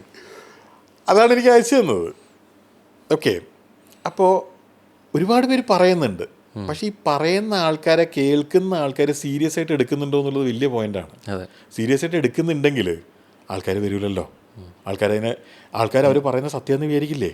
അപ്പോൾ അല്ല, ഈ നല്ല ഒരു വിശ്വാസ്യത എന്ന് പറയുന്നത് വളരെ ഇമ്പോർട്ടൻറ്റ് ഫാക്ടറാണ്. ഈ വിശ്വാസ്യത ഇപ്പോൾ പറയുന്ന കാര്യം എത്രത്തോളം അതിൽ ഫാക്ടർ ഉണ്ട് എന്ന് പറയുന്നത് ശരിക്കും രണ്ടാം ഘട്ടത്തിൽ വരുന്നത് അല്ലേ. ആദ്യം ഇത് ആളുകളിലേക്ക് എത്തുന്നു എന്നുള്ളതാണ്. ഇപ്പം നേരത്തെ പറയാൻ ഉദാഹരണം പറയണം. ഇപ്പം നേരത്തെ പറഞ്ഞു ഒരു 10 വർഷത്തെ കണക്കെടുക്കൂ, വർഷം ഒരു കണക്കാക്കണം, മാനദണ്ഡമാണെന്നുണ്ടെങ്കിൽ ഒരു KR മീരയെ കുറിച്ച് സംസാരിച്ചു അല്ലേ എഴുത്തുകാരൻ. അതേ 10 വർഷത്തിൽ ഇവിടെയുള്ള ഒരു ആക്ടറോ ആക്ട്രസോ ആരെ വേണമെങ്കിലും എടുക്കാമെന്നുള്ളത്. അതിൽ വളരെ ലളിതമായിട്ട് നമുക്ക് മനസ്സിലാക്കാൻ പറ്റും എന്തുകൊണ്ട് ഉദ്ഘാടനങ്ങൾക്ക്, ഷോപ്പുകളുടെ ഉദ്ഘാടനങ്ങൾക്ക് സിനിമാ താരങ്ങൾ വിളിക്കുന്നു, എന്തുകൊണ്ട് എഴുത്തുകാരെ വിളിക്കുന്നില്ല? സിനിമാ താരങ്ങളെ വിളിച്ചു കഴിഞ്ഞാൽ ഇൻസ്റ്റന്റ് ആയിട്ടുള്ള റിസൾട്ട് ഉണ്ടാവും, റീച്ച് അല്ലേ? Definitely instant. അത്രയുള്ള അത് പറയുമ്പോൾ ഒരു കാര്യം കൂടെ പറയണം. ഓക്കെ, ഇപ്പോൾ ഇന്നിപ്പോൾ ഗംഭീരമായിട്ട് ഈ കഴിഞ്ഞൊരു 1-2 കൊല്ലത്തിനിടയിൽ മുന്നോട്ട് വന്നിട്ടുള്ള താരം ആസിഫ് അലിയാണല്ലേ? ഉറപ്പല്ലേ? അതായത് അദ്ദേഹത്തിന്റെ സിനിമകൾ കുറെ കൂടി സിനിമകൾ കുറെ വർഷം സജീവമായിട്ടുണ്ട്, മികച്ച നടനാണ്. ആ സിനിമയുടെ വിജയവുമായി ബന്ധപ്പെട്ട് ചർച്ച ചെയ്തതിൽ കൂടുതൽ വന്നു 1-2 വർഷമായിട്ട്. കൊല്ലത്തിനിടെ രേഖാചിത്രം അല്ലെങ്കിൽ ഈവൻ ആ കൂമനിലാണ് ആ ഒരു തുടങ്ങുന്നതെന്നാണ് ഞാൻ എന്റെ ഓർമ്മ. തെറ്റായിരിക്കും. അപ്പം ഗംഭീരമായിട്ട് നടക്കുകയാണല്ലേ. ആസിഫ് അലി സണ്ണി ലിയോണി വന്നാലാണ് കൂടുതൽ ആളുകൾ. 2 സിനിമ താരാ. ആര് വന്നാലാണ് കേരളത്തിൽ കൂടുതൽ ആൾ കൂടുക? എഴുത്തുകാരെ വെച്ചിട്ട് ആര് വന്നാലാണ് കേരളത്തിൽ കൂടുതൽ ആൾ കൂടുക? സ്വാഭാവികമായിട്ട് ഇപ്പൊ കാണുന്ന രീതിയിൽ വെച്ച് നോക്കുമ്പോൾ സണ്ണി ലിയോണി ആയിരിക്കും. ഇതിന് ഞാൻ മറുപടി പറയുന്നില്ല, എനിക്കൊന്നും കേൾക്കാനും താല്പര്യമില്ല. പക്ഷേ അതിലുണ്ട് അതിനെല്ലാം. ഈ ഇൻസ്റ്റന്റ് റീച്ച് എന്ന് പറയുന്നതില്ലേ, അത് ആ ബിസിനസ്സിന് ഗുണം ചെയ്യൂ എന്നുള്ളതാണ് അടുത്ത പോയിന്റ്. സണ്ണി ലിയോണി വന്നാലാണോ ഷാറുഖ് ഖാൻ വന്നാലാണോ ആൾ കൂടുതൽ ഉണ്ടാവുക? ഷാറുഖ് ഖാനും സണ്ണി ലിയോണും തമ്മിൽ കമ്പാരിസൺ ഇല്ല. കമ്പയർ ചെയ്യാൻ പറ്റുന്ന എങ്ങനെയാണ്? പേയ്മെന്റ് കൊടുക്കുന്നതിൽ, എമൗണ്ടിൽ. ആസിഫ് രണ്ടുപേരുടെയും പ്രതിഫലം ഏതാണ്ട് ഒരേപോലെയാണ് ഏകദേശം. കാരണം ആസിഫ് അലി ഒരു സ്ഥലത്തേക്ക് വരണമെങ്കിൽ ഭയങ്കര പാടായിരിക്കും. ആ മനുഷ്യന് ആരെങ്കിലും എന്തെങ്കിലും പൈസ കൊടുത്താൽ ഇറങ്ങിത്തിരിക്കുന്ന കൈൻഡ് ഓഫ് ഒരു മനുഷ്യനല്ല. നല്ലോണം പൈസ കൊടുക്കേണ്ടി വരും. ചില്ലറ പൈസ ഒന്നും കൊടുത്താൽ മതിയാവില്ല. അതായത് ഞാൻ ഉദ്ഘാടനം ചെയ്യാമെന്നും പറഞ്ഞിട്ട് നടക്കുന്ന ഒരാളല്ല. അയാൾ വളരെ ബിസിയാണ്. അയാൾക്ക് അയാളുടേതായിട്ടുള്ള കുറേ താല്പര്യങ്ങളും തീരുമാനങ്ങളുള്ള മനുഷ്യനാണ്. അപ്പോൾ ഷാറൂഖ് ഖാനെ നമ്മൾ കമ്പയർ ചെയ്യുന്നുണ്ടെങ്കിൽ നമ്മളൊരു ഇൻ്റർനാഷണലി വലിയൊരാളെ കമ്പയർ ചെയ്യേണ്ടി വരും. കാരണം ഇൻ്റർനാഷണലി തന്നെ വലിയ താരമാണ് ഷാറൂഖ് ഖാൻ. നമുക്ക് കമ്പയർ ചെയ്യാൻ പറ്റില്ല. ഇതിപ്പോൾ എഴുത്തുകാരും സിനിമക്കാരെന്നുള്ള രീതിയിലേക്ക് നമ്മൾ സ്പെൻഡ് ചെയ്യണം. സ്പെൻഡ് ചെയ്യണ്ടേ? സിനിമാക്കാരിയാന്നുള്ള ഇൻഫർമേഷൻ നിങ്ങൾക്ക് എവിടെ നിന്ന് കിട്ടിയ? സിനിമയില് മൂവി ഉണ്ട് അല്ലേ? സിനിമയിലുണ്ട്, പോൺ സ്റ്റാറുമാണ്, രണ്ടും ഉണ്ട് അല്ലേ? ഇപ്പൊ നേരത്തെ പറഞ്ഞല്ലേ ഒരു കാര്യം കൂടി. ചോദ്യം, സണ്ണി ലിയോണി സിനിമയിൽ വന്നിട്ടാണോ നിങ്ങൾ? അല്ലല്ല, പോൺ സ്റ്റാർ ആയിട്ട്. പിന്നെ വിട്ടേ, അതും ഇത് നമ്മൾ എന്താ ബന്ധം? ഇന്നലെ അവർ ഏതോ ഒരു സ്ഥലത്ത് വന്ന് അതിന്റെ തിക്കും തിരക്കിന്റെയും വീഡിയോ ഞാനിന്ന് രാവിലെ കണ്ടിരുന്നു. നേരത്തെ പറഞ്ഞാലും കൃത്യമായിട്ടുണ്ട്. കുറെ പേയ്മെന്റ് കൊടുത്താൽ മാത്രമേ ആസിഫ് അലി വരുന്നു എന്നുള്ളത് പറയണു. റീച്ച് ഉണ്ടാക്കാൻ പല വഴികളും ഉണ്ട്. റീച്ച് ഉണ്ടാക്കിയ ഒരു കഥ വേണം ഞാൻ പറഞ്ഞുതരാം. പറയൂ. അതായത് ദുബായ് കുറേ കാലം മുമ്പാണ്.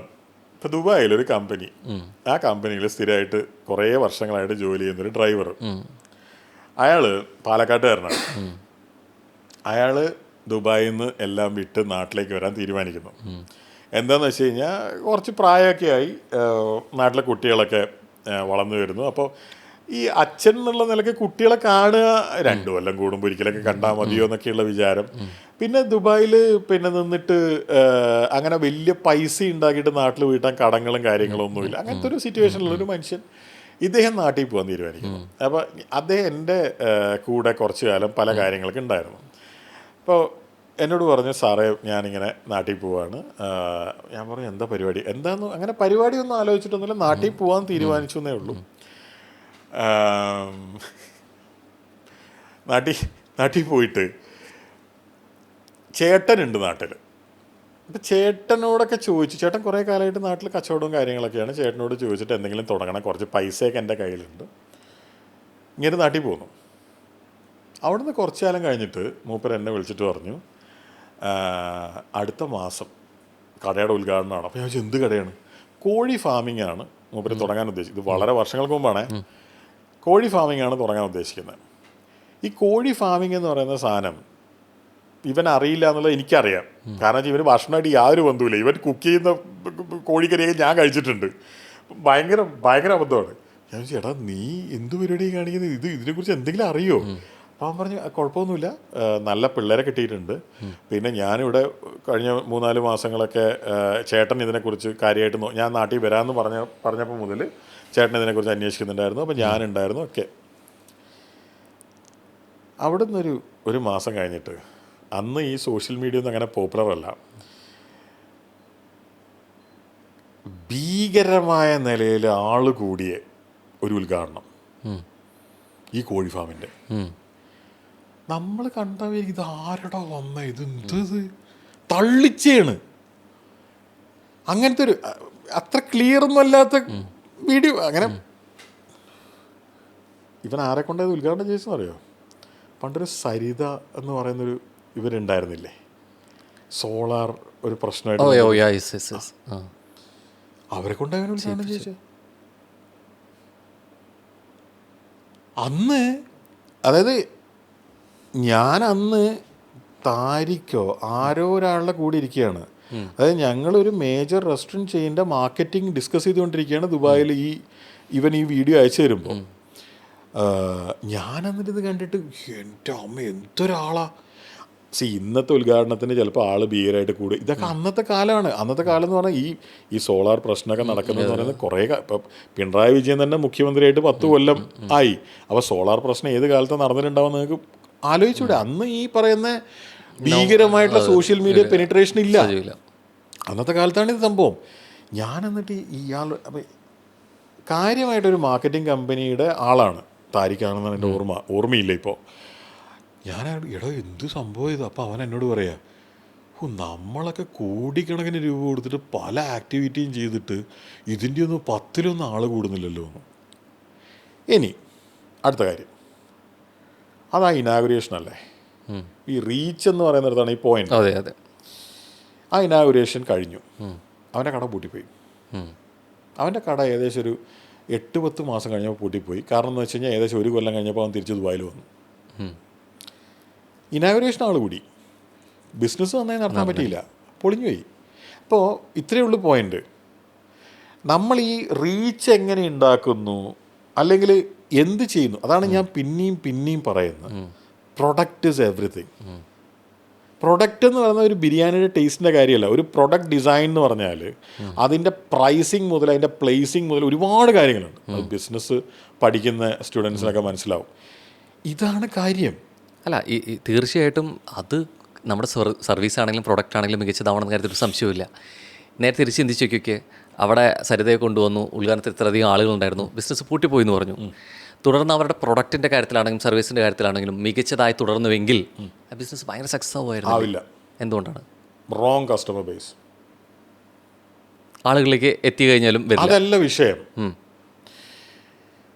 ഇപ്പോൾ പല രീതിയിലല്ലേ മനുഷ്യന്മാർ ചിന്തിക്കുന്നത്. ഒരു പ്രൊഡക്റ്റിനൊരു കസ്റ്റമർ ബേസ് ഉണ്ട്. ഇപ്പോൾ എൻ്റെ ക്ലൗഡ് കിച്ചൻ്റെ പേര് റൈസോ പേർഷ്യ എന്നാണ്. റൈസോ പേർഷ്യയുടെ മാർക്കറ്റിംഗ് സ്ട്രാറ്റജിയേ അല്ല ഹംഗ്രി മൃണാളിന്. റൈസോ പേർഷ്യ വളരെ പ്രീമിയം ആയിട്ട് പൊസിഷൻ ചെയ്തിട്ടുള്ള അങ്ങനത്തെ കോമ്പിനേഷൻസ് ഉള്ള ബിരിയാണിയാണ്.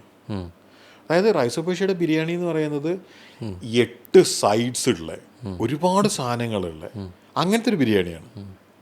ഹംഗ്രി മൃണാളിൽ വന്നു കഴിഞ്ഞ ആൾക്കാർ കഴിക്കുന്നത് ഈ റൈസോ പേർഷ്യയുടെ ബിരിയാണിയിൽ 2 പീസ് ഉണ്ട്, അത് 750 ml ആണ്. ഇവിടെ വേറൊരു പ്രൊഡക്റ്റാണത്. അപ്പോൾ ഇത് മാർക്കറ്റ് ചെയ്യപ്പെടുന്ന ആളുകളും ഇത് മാർക്കറ്റ് ചെയ്യപ്പെടുന്ന ആളുകളും രണ്ടായിരിക്കണം. എല്ലാം പോട്ടെ, നമ്മൾ 2 കാറുകൾ എടുത്താൽ മതി. ഇപ്പം ടൊയോട്ടയുടെ ഏറ്റവും വില കൂടിയ കാറും ടൊയോട്ടയുടെ ഏറ്റവും വില കുറഞ്ഞ കാറും ഒരേ കസ്റ്റമർ ബേസിൻ്റെ ഇടയിൽ മാർക്കറ്റ് ചെയ്യാൻ പറ്റില്ല. റോങ് കസ്റ്റമേഴ്സ് വന്നാലുള്ള റോങ് കസ്റ്റമേഴ്സ് എന്ന് പറഞ്ഞാൽ മനുഷ്യന്മാർ തെറ്റാന്നല്ല ഉദ്ദേശിക്കുന്നത്. അതായത് ആ പ്രൊഡക്റ്റുമായിട്ട് അസോസിയേറ്റ് ചെയ്യാൻ പറ്റാത്ത കസ്റ്റമർ ബേസ് വന്നാൽ ആ ബിസിനസ് ഇല്ലാണ്ടാവാൻ അത് തന്നെ മതി. ഇതൊക്കെ മാർക്കറ്റിങ്ങിലെ ബേസിക്സ് ആണ്. അതുകൊണ്ട് തന്നെ ഇപ്പോൾ വ്ളോഗർമാരുടെ കാര്യം പറയാം. ഉദാഹരണത്തിന് ഇവിടുത്തെ ഒരു ഹോട്ടൽ, ഈ കൊച്ചി നഗരത്തിലുള്ള ഹോട്ടലാണ്, അത് 5 സ്റ്റാർ ക്ലാസിഫിക്കേഷനുള്ള ഹോട്ടലാണ്, പക്ഷേ ഒരുപാട് റൂമുകളൊന്നുമില്ല. ആ ഹോട്ടലിൽ കോവിഡ് കഴിഞ്ഞിട്ട് കാര്യമായിട്ട് തിരക്കൊന്നും ഇല്ലാത്തൊരു സമയം. ആ സമയത്ത് ഒരു അത്യാവശ്യം റിച്ചായിട്ടുള്ള ഒരാൾ വന്നിട്ട് പറഞ്ഞു, ഞാനിവിടെ സ്ഥിരം ആളുകളെ താമസിപ്പിക്കുന്നതൊക്കെയാണ്, എനിക്കൊരു ഫേവർ വേണമെന്നൊക്കെ പറഞ്ഞിട്ട് ഒന്ന് സ്വാധീനിച്ചു, മാനേജർമാരെയൊക്കെ സ്വാധീനിച്ചു. അപ്പോൾ അറിയാം എൻ്റെ മോളുടെ കല്യാണമാണ്, അപ്പോൾ സേവ് ദ ഡേറ്റ് ഷൂട്ട് ചെയ്യണം. അപ്പോൾ ഈ ഹോട്ടലിൻ്റെ ലോണും കാര്യങ്ങളും ഒന്നും അധികം പുറത്ത് ആരും കണ്ടിട്ടില്ല. കാരണം ഇത് വളരെ കുറച്ച് റൂമുകളിൽ വലിയ എക്സ്പെൻസീവ് ആയിട്ടുള്ള ചെറിയ അങ്ങനത്തെ ഒരു ബൊട്ടിക് ഹോട്ടൽ പോലത്തെ ഒരു സാധനമാണ്. ഇവിടെ വന്നിട്ട് ഈ സംഭവം ഇവർ ഷൂട്ട് ചെയ്യണം, ഈ സേവ് ദ ഡേറ്റ്. ഇത് കുറേ കാലം മുമ്പാണ്. അന്ന് മഹാരാജാസ് കോളേജിൽ പഠിക്കുന്ന ഒരു പയ്യൻ, അയാളാണ് മഹാരാജാസ് തന്നെയാണോ എനിക്ക് ഓർമ്മയില്ല, അയാളാണ് ഈ ഇപ്പം നിങ്ങൾ കുറേ സാധനങ്ങൾ കൊണ്ട് വന്നില്ലേ, ഇത് തൂക്കാൻ വേണ്ടിയിട്ട് ഈ ക്യാമറാമാൻ്റെ കൂടെ നമ്മൾ ഒന്ന് ഹെൽപ്പ് ചെയ്യണമെന്ന് പറഞ്ഞിട്ട് കൂടെ കൊണ്ടത് ഒരു പയ്യൻ. ഇവനിവിടെ വന്നിട്ട് ഇവൻ കൊണ്ട് ഞെട്ടിപ്പോയി. അതായത് കൊച്ചിയിൽ ഇങ്ങനത്തെ ഒരു സംഭവം ഉണ്ടല്ലോ. അവൻ അതിനു മുമ്പ് അതിനകത്ത് കയറിയിട്ടില്ല, ആരും കണ്ടിട്ടുമില്ല.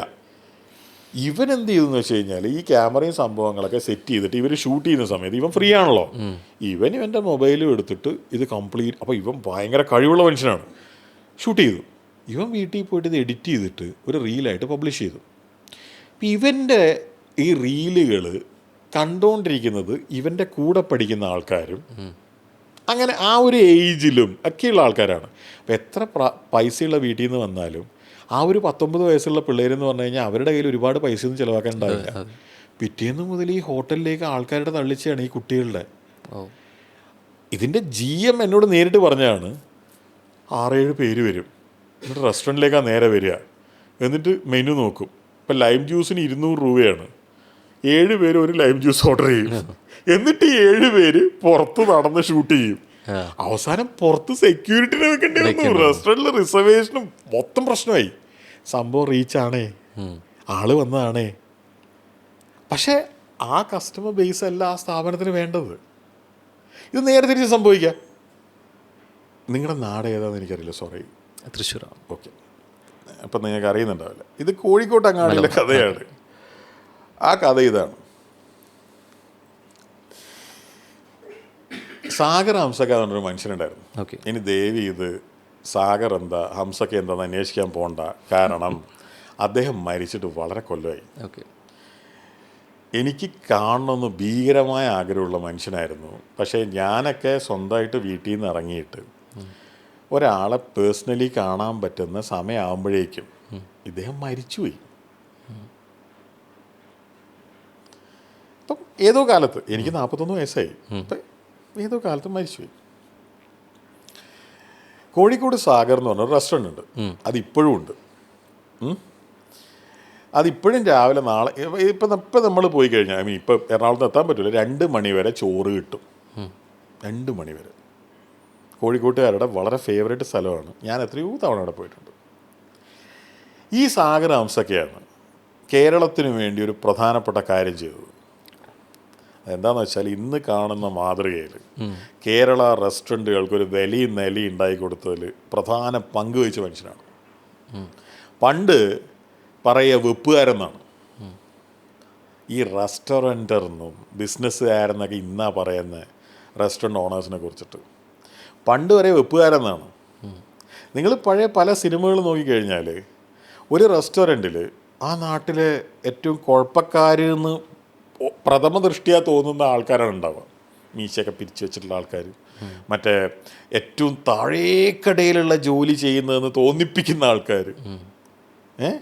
ഒരു മര്യാദക്കുള്ള ഒരു ബാങ്ക് ഉദ്യോഗസ്ഥനോ ഒന്നും ഒരു റെസ്റ്റോറൻറ്റിൽ ഇരുന്ന് ഭക്ഷണം കഴിക്കുന്ന പണ്ടത്തെ കാലത്തെ സിനിമകളുടെ വീഡിയോയിൽ കാണാൻ പറ്റില്ല. അത് സിനിമകളുടെ കുഴപ്പമല്ല, അങ്ങനെയായിരുന്നു. അതായത് ഒരു യോഗ്യനാണ് എന്ന് വിചാരിക്കുന്നൊരു മനുഷ്യന് റെസ്റ്റോറൻറ്റിൽ പോയിട്ട്, റെസ്റ്റോറൻറ്റ് എന്ന് പറഞ്ഞു കഴിഞ്ഞാൽ ഈ നാട്ടും പുറത്ത് സാധാരണ അതിപ്പോൾ എറണാകുളത്തായാലും എവിടെയായാലും ഹോട്ടലുകളിൽ പോയിട്ട് ഇരുന്ന് കഴിക്കാനുള്ളൊരു ഇതില്ല. അല്ലെങ്കിൽ പിന്നെ അവർ പോകേണ്ടത് അങ്ങനത്തെ സ്ഥലങ്ങളിലാണ്, വലിയ വലിയ സ്ഥലങ്ങൾ. അപ്പോൾ അന്ന് വെപ്പുകാരനാണ്. അന്ന് റെസ്റ്റോറൻറ്റിൽ ജോലി ചെയ്യുന്നവൻ എന്ന് പറയുന്നത് ഒരു വേറൊരു പണി നിനക്ക് കിട്ടിയില്ലേ എന്ന് ചോദിക്കാൻ പറ്റുന്ന സംഭവമാണ്. എന്തിന് ഈ അടുത്ത കാലത്ത് ഇറങ്ങിയ സിനിമ, അടുത്ത കാലത്ത് എന്ന് പറഞ്ഞാൽ അങ്ങനെയല്ല, ഉസ്താദ് ഹോട്ടൽ, അതിനകത്ത് ഈ സിദ്ദിഖിൻ്റെ ക്യാരക്ടർ മോൻ പഠിച്ചത് ഹോട്ടൽ മാനേജ്മെൻറ്റാണെന്ന് അറിയുമ്പോൾ ഡിസപ്പോയിൻറ്റഡ് ആവുന്ന കണ്ടിട്ടില്ലേ? അതായിരുന്നു ഈ ഇൻഡസ്ട്രിയുടെ റിയാലിറ്റി.